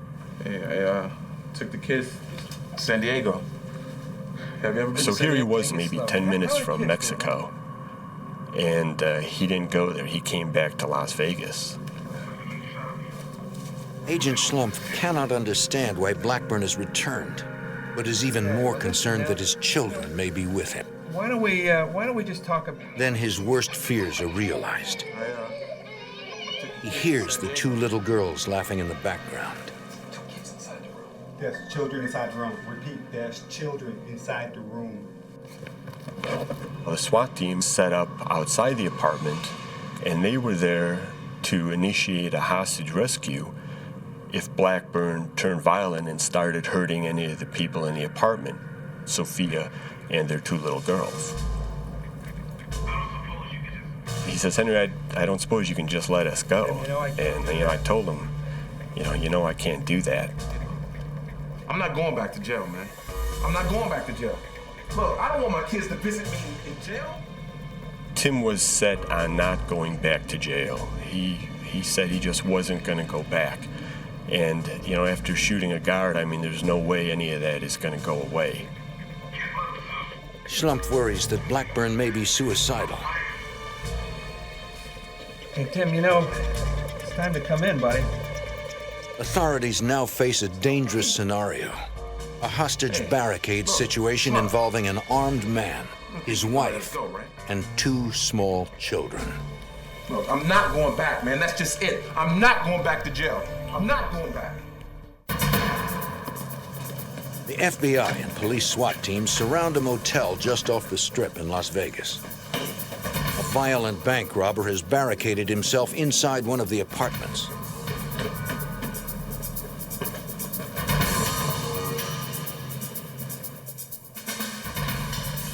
I'm not going back, man. Tim Blackburn is armed and emotional. Inside the room with him are his wife Sophia and his 2 daughters. Oh, you came back? FBI agent Henry Schlumpf tries to talk the desperate man into surrendering. Come on out. Although negotiators are present, Blackburn refuses to talk with anyone but Agent Schlumpf, who months earlier had arrested him for bank robbery. I'm not going back to jail, man. I don't want my kids to visit me in jail. Agent Schlumpf pleads with both Blackburn and Sophia to let the children leave the apartment. Slow it all down. Sometimes I talked with Sophia and sometimes with Blackburn. It seemed like maybe we were getting a little farther ahead talking with Sophia, but then when we take a break and she talked to Blackburn, we kind of have to start over again. He had a lot of influence with her, because he's her husband. She was afraid that if she were to leave with the children, that Blackburn would kill himself. And, she certainly didn't want that to happen. We'd take breaks and then I'd call in again. There were highs and lows. Sometimes it seemed like we were making progress. Other times, we took a couple of steps backward.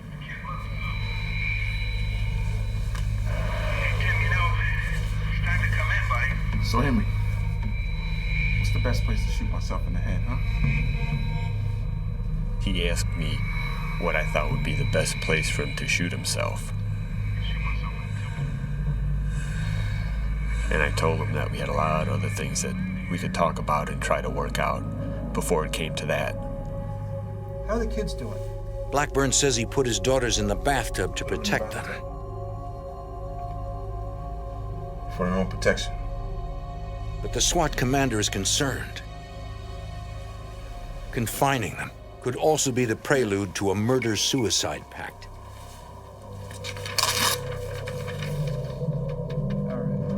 The SWAT team prepares to blow the door in case they need to rescue Sophia and the children. The SWAT team placed an explosive charge on the door, an entry charge, so to be able to breach the door very quickly if they needed to.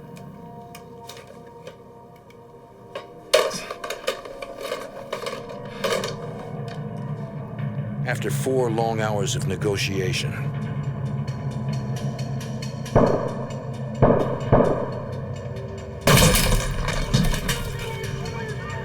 they had to go clear to the back into the bathroom to try and rescue the children.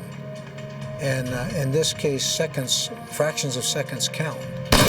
They got there just in time to see Blackburn falling down from a self-inflicted gunshot wound.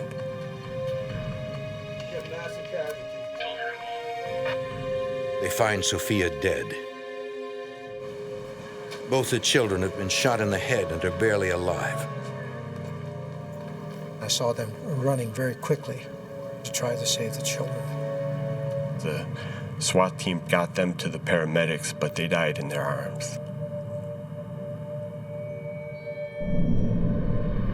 I felt quite saddened that my fellow SWAT officers tried their best and yet was unable to save the children. Our mission was to save lives, and we were not able to accomplish that. It was just devastating. It was like the worst possible outcome.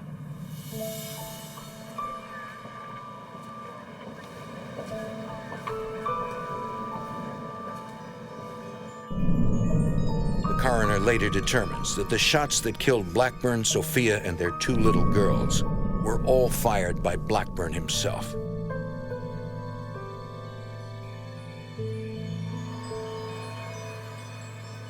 A few months later, in federal court in Las Vegas, Riley Bates and his girlfriend plead guilty to possessing stolen money. Because of their cooperation, they are sentenced to only a year. Blackburn's sister-in-law is sentenced to 1 year for lying to federal agents and impeding their investigation. Robert Bates pleads guilty to bank robbery and is sentenced to 24 years in prison. Today, Agent Henry Schlumpf has made his own peace with the tragic events caused by Tim Blackburn. He's ultimately responsible for everything that happened. He came back to Las Vegas to do exactly what he did. He came back to die. I don't think he was gonna ever come out of that apartment or let anybody else come out of it either. Las Vegas law enforcement will never forget the deaths of two innocent children. For them, the Blackburn case is all about lost hope and the tragedy of a desperate agenda.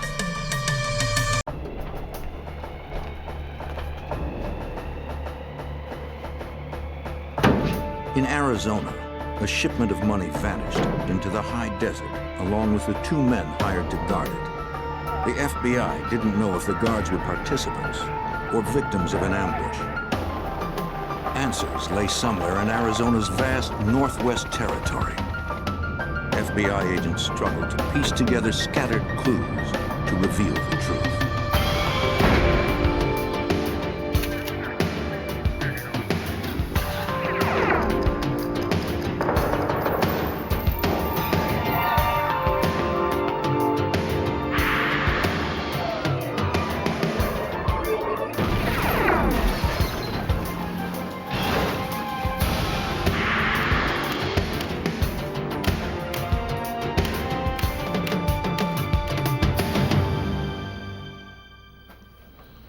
In Arizona, an armored van loaded with cash failed to reach its destination. Authorities suspected an inside job. When the vehicle was recovered, with the drivers and the cash missing, those suspicions grew even more. I'm Jim Kellstrom, former head of the FBI's New York office. This well-planned crime required extraordinary efforts to solve. The FBI knew that the smallest detail could make or break the case.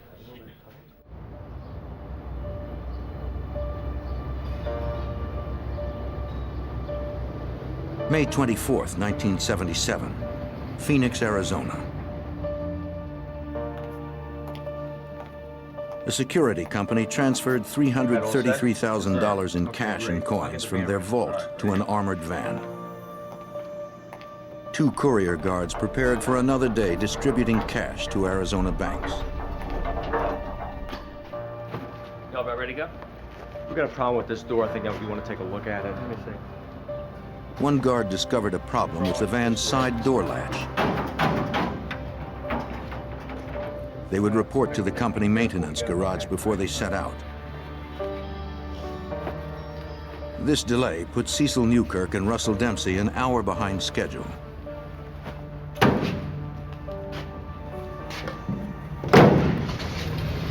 The day's route included stops from Phoenix, 150 miles north to Flagstaff.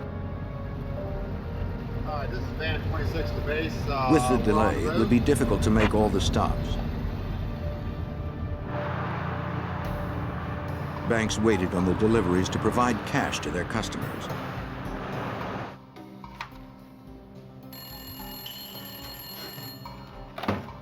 Superior security. By 10:30 a.m., the security company received a call from a bank complaining they had not received their delivery. Mechanical problems with the van, so we got a little late start.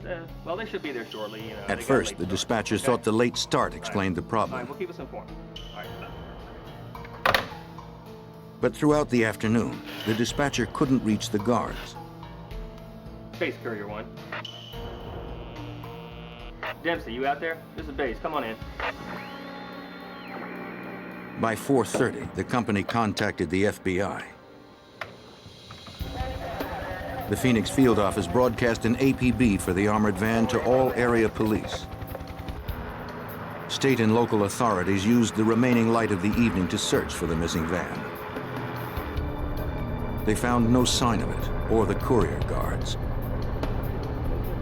Special Agent Stephen Chenoweth, now retired from the FBI's Phoenix field office, wondered if the guards had driven off with the money. One of the first things that you do is certainly look at the drivers to see whether or not that might be a possibility as to what had happened, whether there's a driver involvement. Both of the missing guards were married. That evening, an FBI agent interviewed each of their wives separately. They confirmed that neither of their husbands had financial problems that would provoke them to steal the money.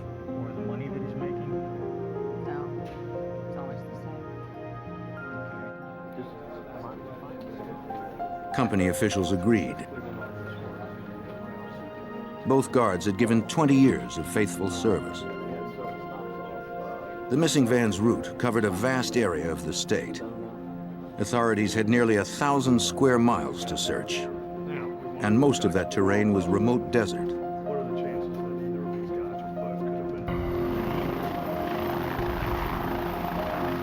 The next day, Arizona Department of Public Safety helicopters retraced the guards' scheduled route. They flew up Interstate 17, north toward Flagstaff, checking all exits. Pilots spotted the van 50 miles north of Phoenix. It had been abandoned a quarter-mile off the interstate, in a remote area near the town of Bumblebee.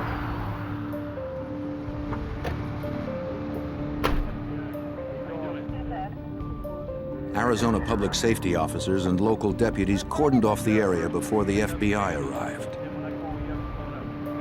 Agents approached the van cautiously. They did not want to disturb the footprints tracked around the vehicle. The armored van's doors were locked. From the outside, there was little to indicate what had occurred. There didn't appear to be a struggle on the inside, but we had to actually get inside the vehicle before we could really conduct a thorough investigation or examination of the van. And it wasn't until later on that morning that they had brought a spare set of keys out and we effected entry into the van.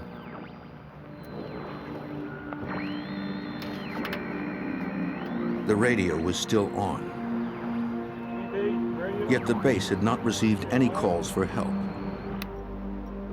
The van's siren had not been tripped. A shotgun kept in the van for defense had not been fired, and its safety was still engaged. The guards had not used any of their resources to signal that there had been a robbery. In the back, agents found bags containing several $1,000s in coins.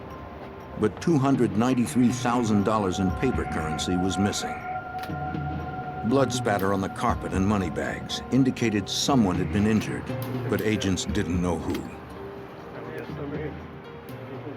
Your biggest fear at the time, of course, is for the safety of the guards. Money can always be replaced. Your life cannot. And so we were certainly concerned about the guards' fate. Amongst the footprints in the dust, investigators noted a separate set of tire tracks behind the van. Evidence technicians captured the tire prints with photos and plaster casts. Agents concluded that it was unlikely the guards had been overpowered by a single perpetrator. The location of the van, the condition of the van, and everything that we found at the scene just told us that this was a crime that had been well planned and probably had been committed by more than one person. Bear. Deputy Dale Lent from nearby Mojave County was brought in to assist the investigation. A narcotics officer trained in ground print identification, Lent could reconstruct crimes from foot and vehicle prints. He was one of only 2 trackers qualified to testify in Arizona court. The first concern was to check the area to see if the guards had been taken somewhere away from the van and something had happened to them. So the first thing I did was do a 360 around the scene, which included checking the road further up. The guards were nowhere to be found. But on a hill near where the van was abandoned, Lent discovered more tire tracks and footprints. From this position, there was an unobstructed view of the interstate that the guards traveled. Back near the van itself, the deputy found 2 separate sets of large footprints. Based on his observations, Lent concluded that at least one other vehicle and 2 perpetrators had been involved. The vehicle had come down, backed up near the van, picked up something up, whether it be the 2 guards or whether it be the money. Hard to tell, but I'd say it was the money because it was a trail. It wasn't just one. It was a well beat out path. Examining the strata of tread prints, Lent deduced that one vehicle had followed the van from the interstate to where it was abandoned. Deeper tracks leading back into the interstate showed that the vehicle had left much heavier than when it came. Investigators believed that, dead or alive, the guards had been taken by the assailants. The FBI turned to the media for help. We did what we could to keep this on the front page of the news, and we did what we could to make sure that people were aware that we were looking for these guards. The media reports generated calls from witnesses. Several motorists claimed to have seen the van stopped on the northbound side of Interstate 17 on the morning of May 24th. They had already been pulled over. One saw an Arizona Department of Public Safety officer walking towards the van. Other witnesses had similar stories, but details differed. The make and color of the officer's car varied. In some accounts, he was parked in front of the van. Other times, he was stopped behind. Agents contacted the Arizona Department of Public Safety. No officers had reported stopping an armored van on I-17 that morning. Well, at that point, I was fairly convinced that something amiss had probably happened to the guards, that somehow, someplace, they had been stopped and they had let their guard down, and that they'd been taken captive. And being that we didn't find the guards in the immediate vicinity, it soon became evident that the guards probably were taken against their will.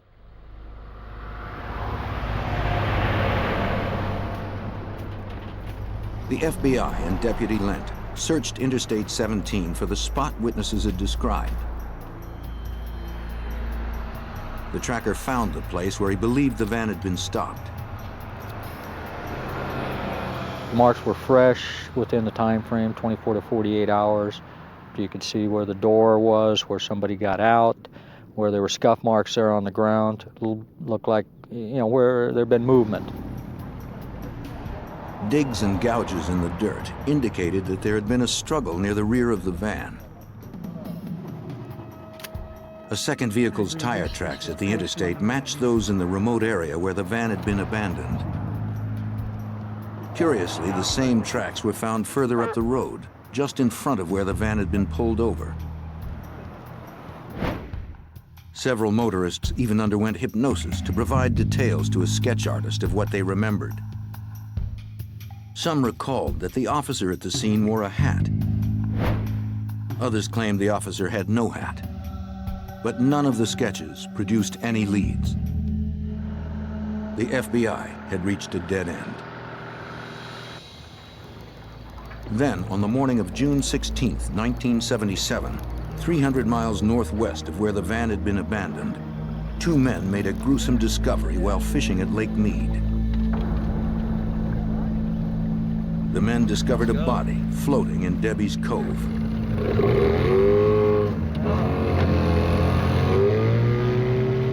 They contacted the National Park Service.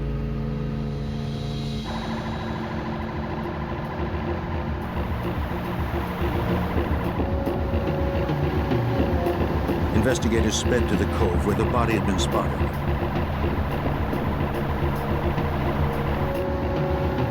Local law enforcement joined the National Park Service divers.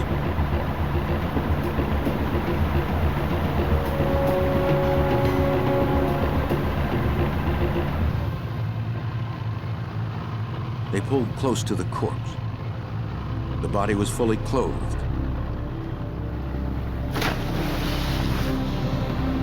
Its head and torso were covered with a canvas bag. An officer retrieved a wallet from the back pocket.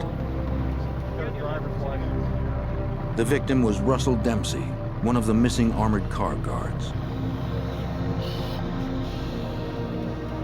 The divers searched the area but couldn't find the second guard's body. Not far below the surface, they discovered two sticks of wood connected by a rope. What do you got? Okay, bring it on over to the boat here.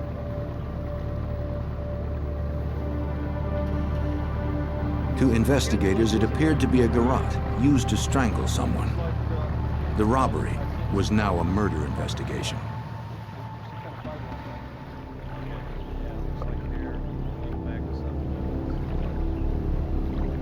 Investigators still had nothing that could lead them to any suspects. They only knew that an Arizona public safety officer, or someone masquerading as one, might be involved. On the morning of June 16, 1977, National Park Service divers in Arizona retrieved a dead body from Lake Mead. It was one of two armored car guards that had disappeared on May 24th, along with $293,000. The whereabouts of the second guard and the money remained unknown. The county medical examiner determined that the guard found in the lake had suffered a heart attack. He had also been strangled. Investigators believed that a garrote recovered near the body had been used to choke him. A strand of the victim's hair found tangled in the device supported their suspicions.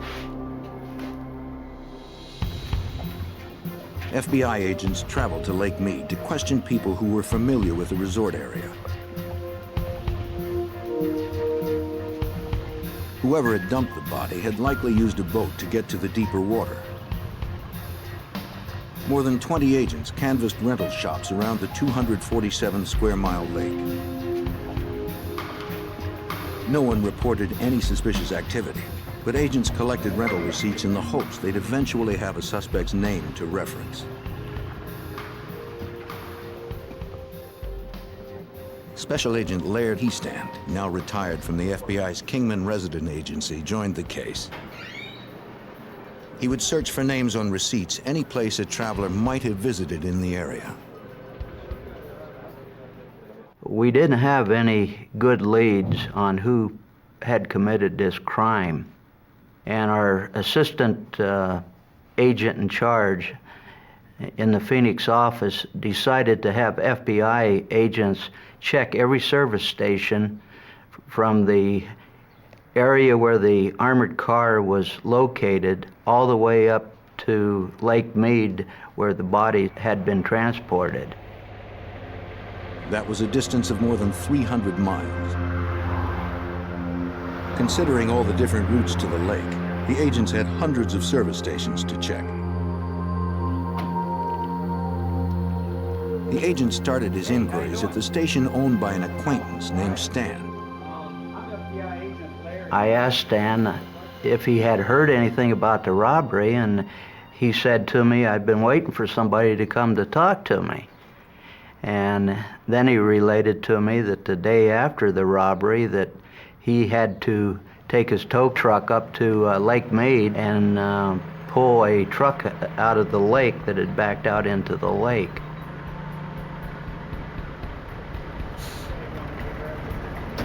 On May 25th, Stan had received a call from two men whose truck was stuck at Benelli Landing on the lake. The men explained they had gotten drunk while fishing and backed their truck too close to the water.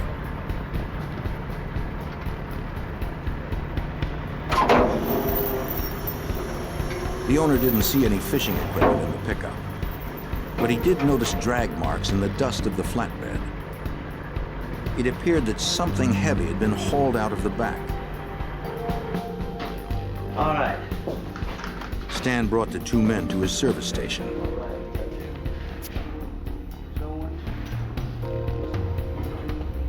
He wrote a receipt and asked for a signature.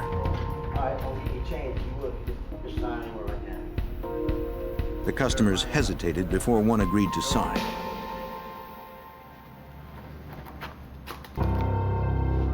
The name he used was Mike Poland.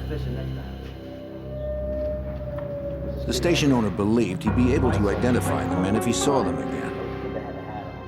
It was the break investigators had been hoping for. The ease by which he found it surprised Special Agent Heistand. The first place I walk into, I developed this information. It totally caught me off guard and shocked me. And I said, "Oh boy, this is it. We finally have something that we can start from." Agents searched for the name Michael Poland amongst the thousands of boat rental receipts collected from Lake Mead. After several hours, they found it. Michael Poland had rented a boat the day after the robbery, naming Benelli Landing as his destination.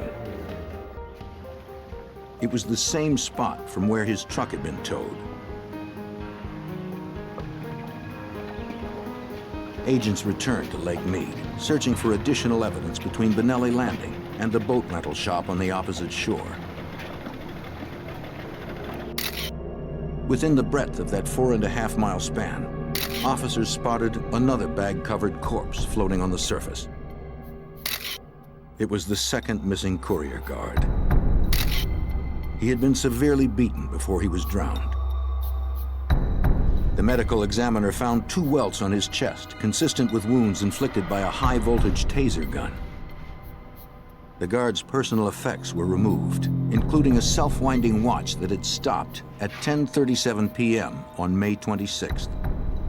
Special Agent Stephen Chenoweth's team redoubled their search for clues at Lake Mead. Based upon where their bodies were found and the currents and the length of time that we felt that they had been in the water itself, we were able to track back where we thought they may have been put in at Lake Mead. That area was just 100 yards from Debbie's Cove, where the body of the first guard had surfaced. Divers focused on a ledge 12 feet down that bordered an 800-foot trench. A sweep of the ledge yielded a third canvas bag, similar to the ones that covered the bodies.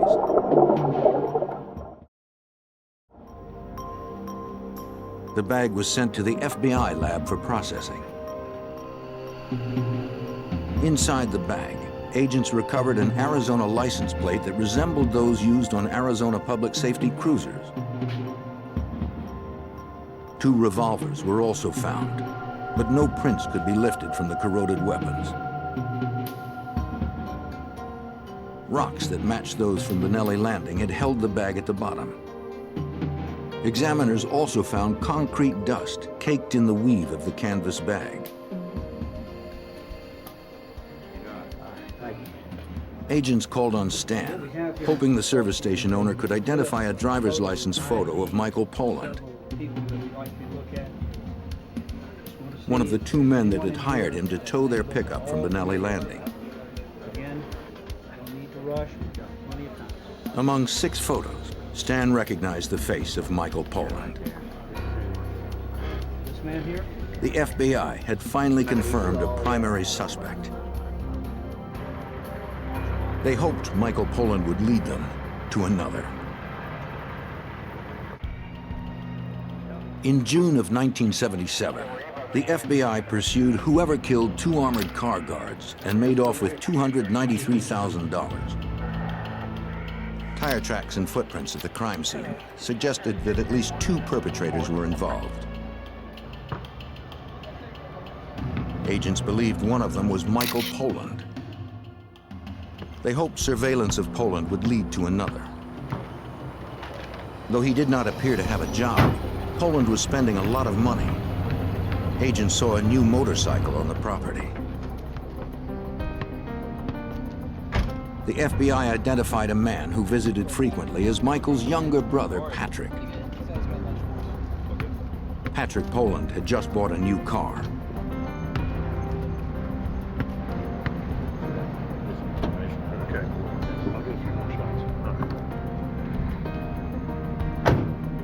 When the brothers were inside, an agent approached Michael's teenage son and complimented the new motorcycle. The boy responded that his father had recently bought 2 of them, and a lot more.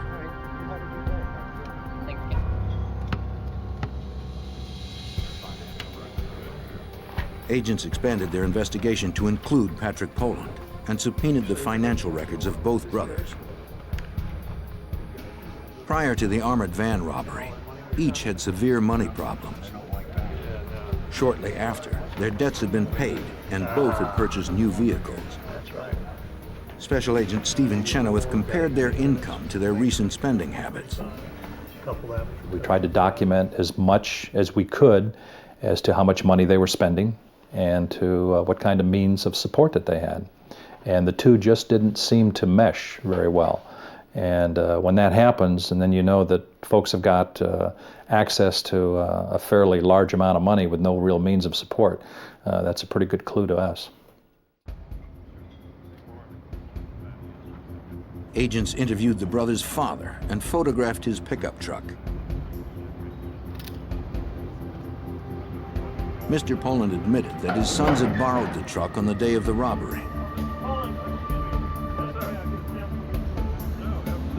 The father had mixed concrete in the flatbed several weeks before the robbery. Agents took a sample of the dust for processing.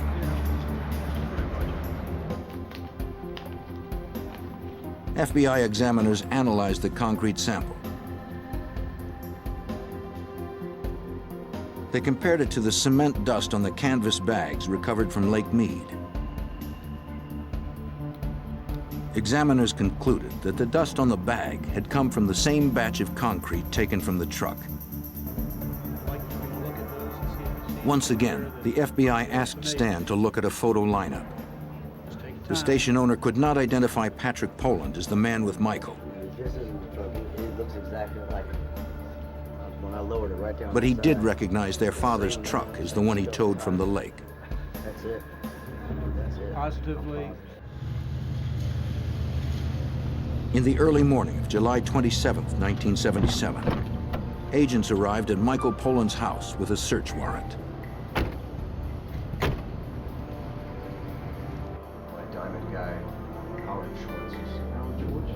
Poland claimed to be a self-employed jewelry salesman.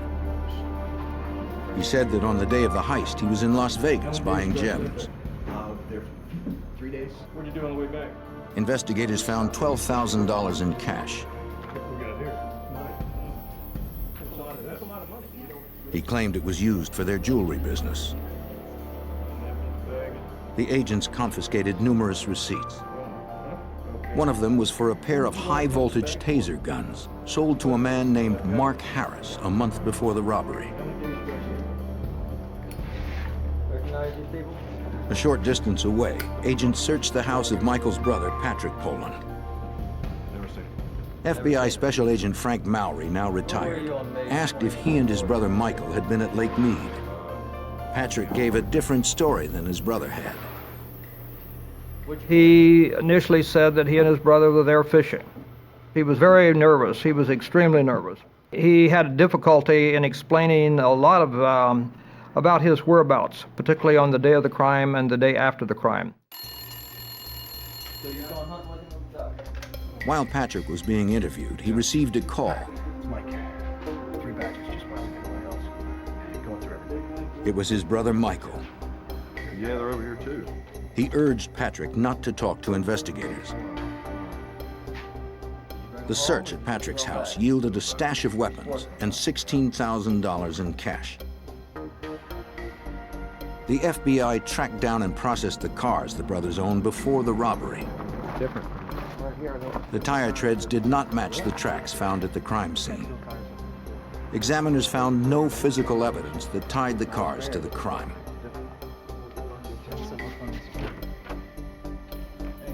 Agents visited the gun store where the tasers had been sold to Mark Harris prior to the robbery. The clerk who had made the sale could only remember that Harris was a white male in his 20s. Since the receipt was found in Michael Poland's home, they theorized it was probably his alias. One of the things the FBI does is try to eliminate all other good logical suspects, and we did this in that case. The name Mark Harris, a rather common name, we had to eliminate that name as being anybody other than the alias of Mike Poland. Special Agent Mowry searched public records for a Mark Harris between the ages of 25 and 40. We actually identified literally hundreds of Mark Harrises, from vehicle records, motor vehicle records, phone books, and every way we could, and went out to their houses physically, tracked them down and interviewed them, and found that they did not have anything to do with this crime. With no proof that Mark Harris was an alias for Michael Poland, and no physical evidence tying the brothers to the crimes, agents couldn't arrest the brothers. For the next 10 months, all agents could do was keep careful track of their movements. Special Agent Chenoweth flew helicopter surveillance. We wanted to know everything that Michael and Patrick Poland did, what they had done in the past, what they were going to do in the future. Investigators continued to document the brothers' spending habits. They watched as the Polands closed a deal on a gaming arcade. Despite the circumstantial evidence, agents were unable to make an arrest.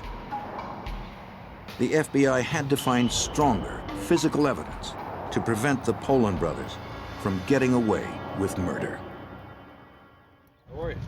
In April of 1978, the FBI suspected Michael and Patrick Poland of killing 2 Courier guards and stealing nearly $300,000. After 11 months of investigation, agents did not have enough to convince a grand jury to indict. FBI Special Agent Frank Mowry desperately searched for evidence that would strengthen the case. What we badly needed was physical evidence. We didn't have fingerprints. We didn't have any real good eyewitnesses.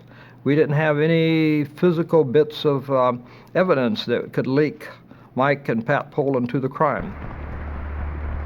The agent focused on the 3 canvas bags retrieved from Lake Mead with the guards' bodies. He checked with over 20 sources in the Phoenix area where the bags might have been manufactured. None recognized the work. Nobody could even give me a hint of who in town would make such a bag. Some even said, well, they probably came from out of town. So I became very discouraged. The agent visited the last store on his list and showed the bag.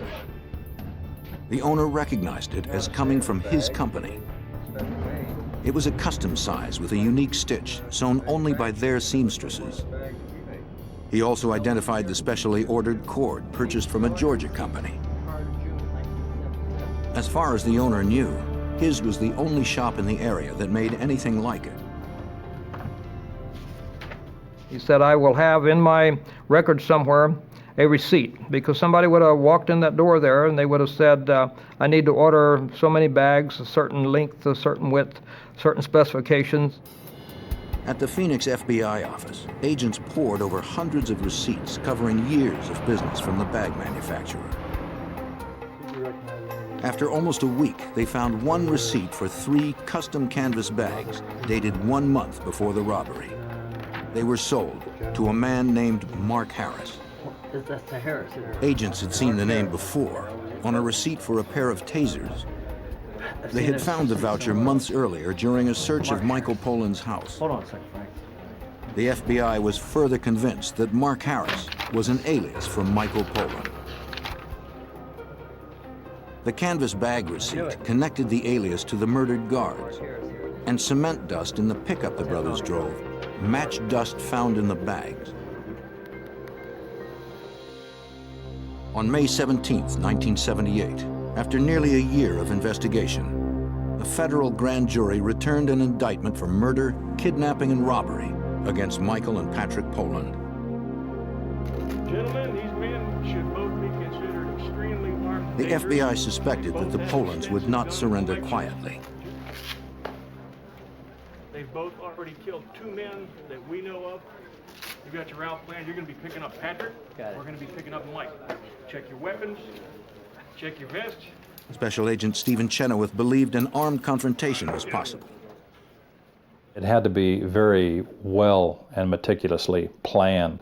The Polands were very violent. They had shown their violence. They had a strong propensity to, commit violence, as evidenced by the guards' fate.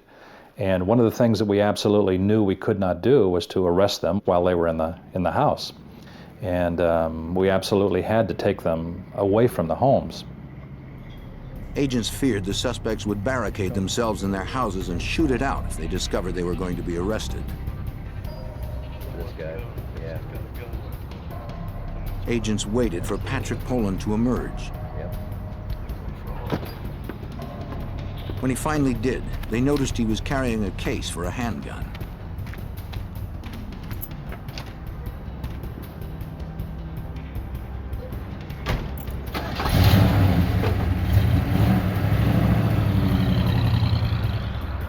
They tailed him for a safe place to make the arrest. The second arrest team waited for Michael Poland to come out of a real estate office. Once outside, there would be less risk to bystanders if shooting erupted. The first arrest team caught up with Patrick outside the game arcade.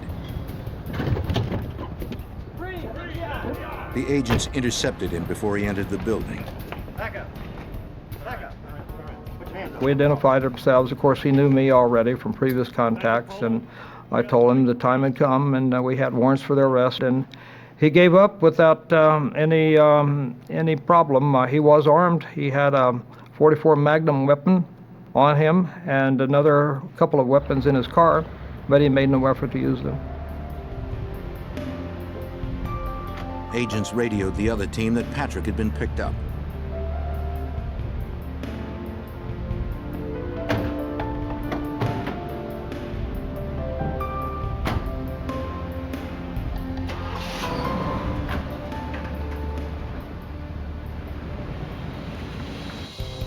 Michael Poland had been in the real estate office for almost 45 minutes.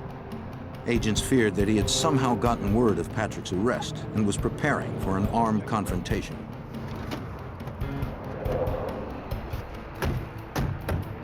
They decided to risk entering the building.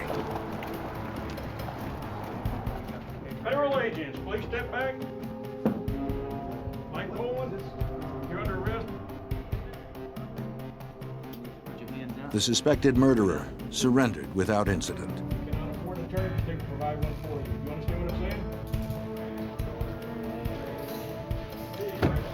Michael Poland refused to answer questions.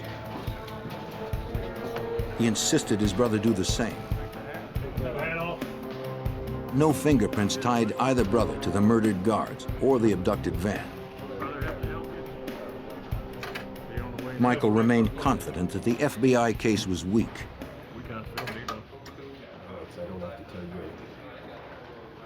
In a case like this, you've got a joint venue.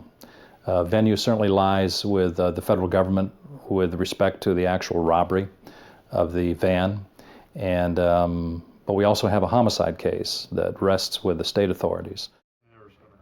Authorities considered their best strategy for a successful prosecution. State and federal prosecutors decided to split the charges. The Polans went on trial for robbery and kidnapping in federal court. Based on the circumstantial evidence gathered, a federal jury found the brothers guilty of the charges on February 15, 1979. They were sentenced to 100 years. These were two guards that were very hardworking, very loyal to their company. Both of them had worked for about 20 years for the company. They were actually within weeks of retiring. They were family men, they were good men, religious men, men that had devoted a lot of time and effort and loyalty to this company. And on the eve of their retirement, they were killed. In November of 1979, an Arizona state jury returned a guilty verdict for murder. The judge gave the brothers the death penalty. The Polans appealed their conviction. The Arizona Supreme Court found that the testimony of a hypnotized witness and the taser gun evidence should not have been used. They also found that the jury had inappropriately discussed the federal trial. The Polan brothers' state murder convictions were overturned.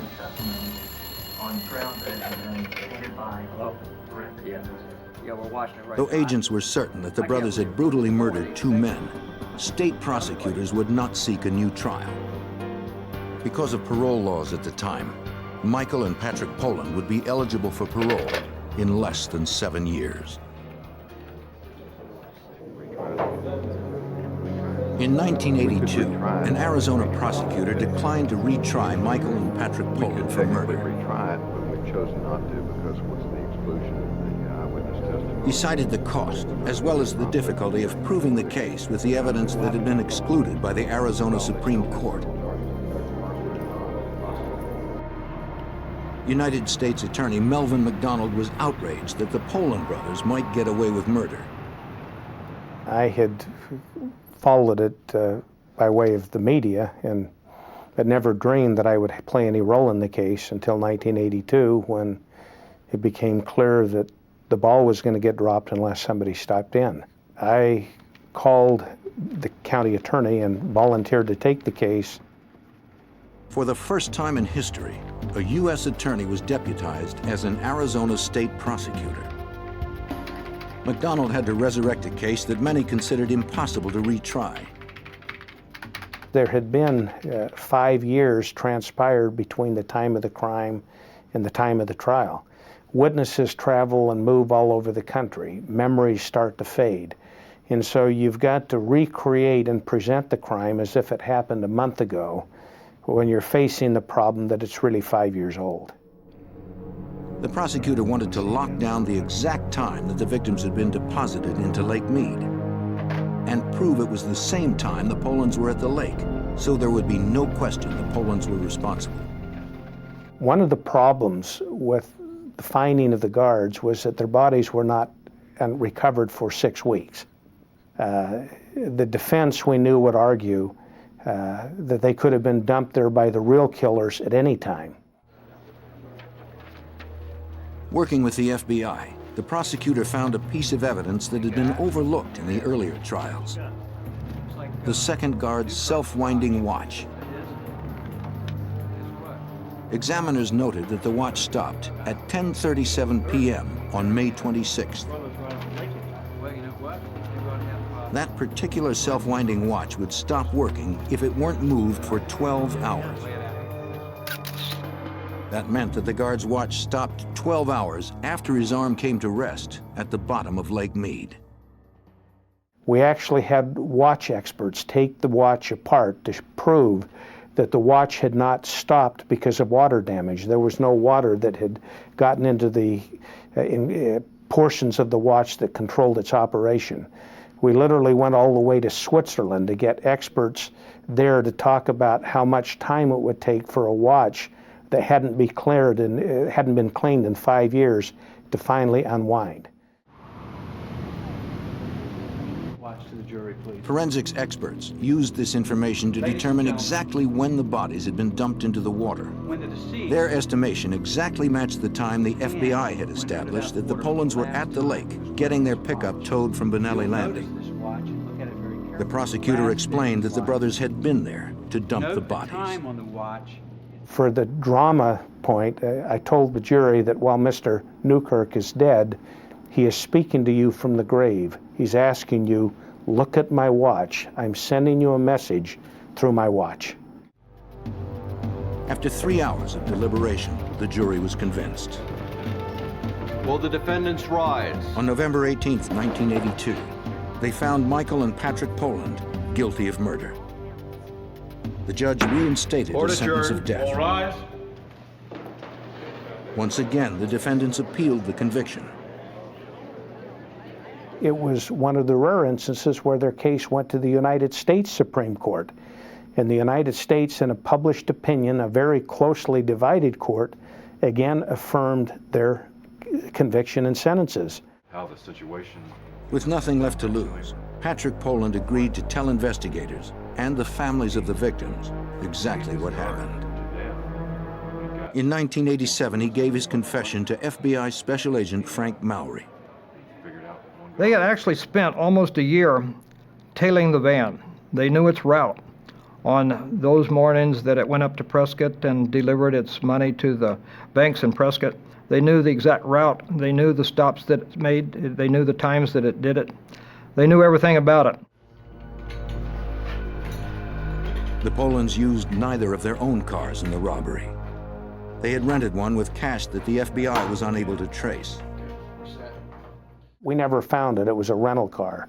And by the time the rental car was taken back, by the time they figured out what was going on, it had been rented out probably 200 times since then. And we were never able to actually pin down for certainty the car that may have been used in the case. The brothers affixed a light bar and a license plate that resembled those used by the Arizona Department of Public Safety. Batteries waiting for that CV? I believe so. They readied their tools needed for the heist. Yeah, as a matter of fact, we got a spare set. Good. You got enough ammunition? Yeah. The Polands waited more than an hour. The van was unexpectedly delayed. Finally, they saw their quarry.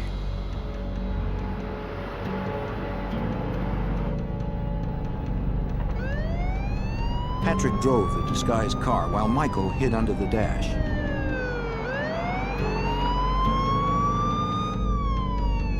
They stopped the van on the pretext of speeding.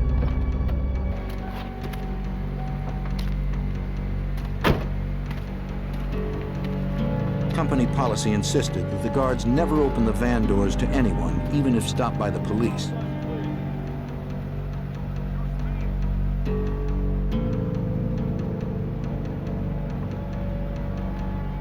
Patrick ordered the driver to step out. When he failed to follow procedure, the driver and his partner were defenseless.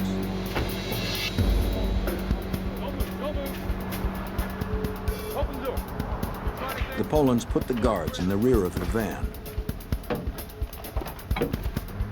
Michael was to drive the van while Patrick drove the car. But when Patrick took off, the van didn't follow. This explained the tracks found in front of where the van was stopped.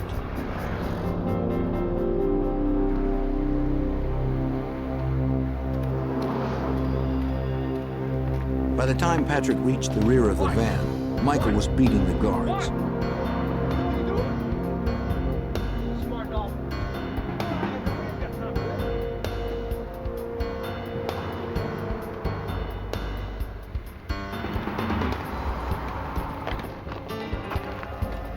They stunned the guards with high-voltage tasers.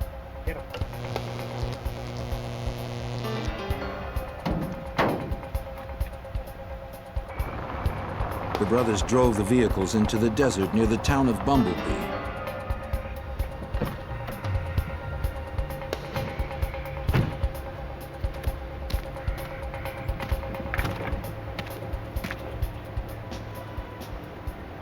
Pat.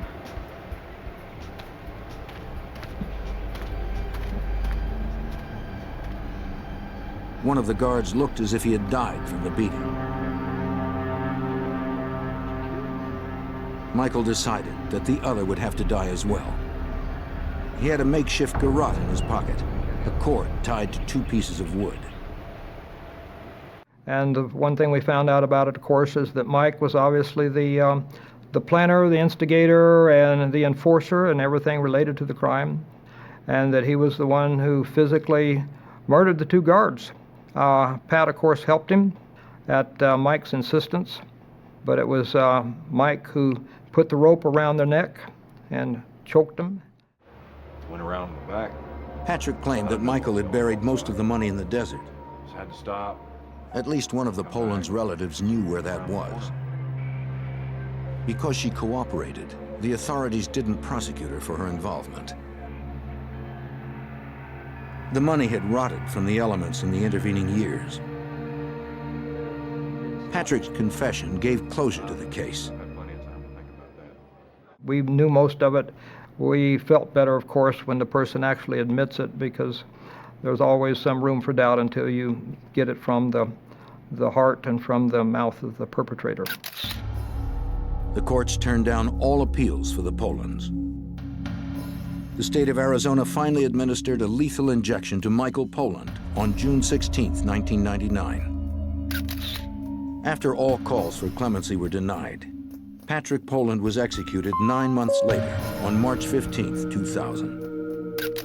Unlike his older brother, Patrick used his final moments to express regret for the pain and suffering he had caused.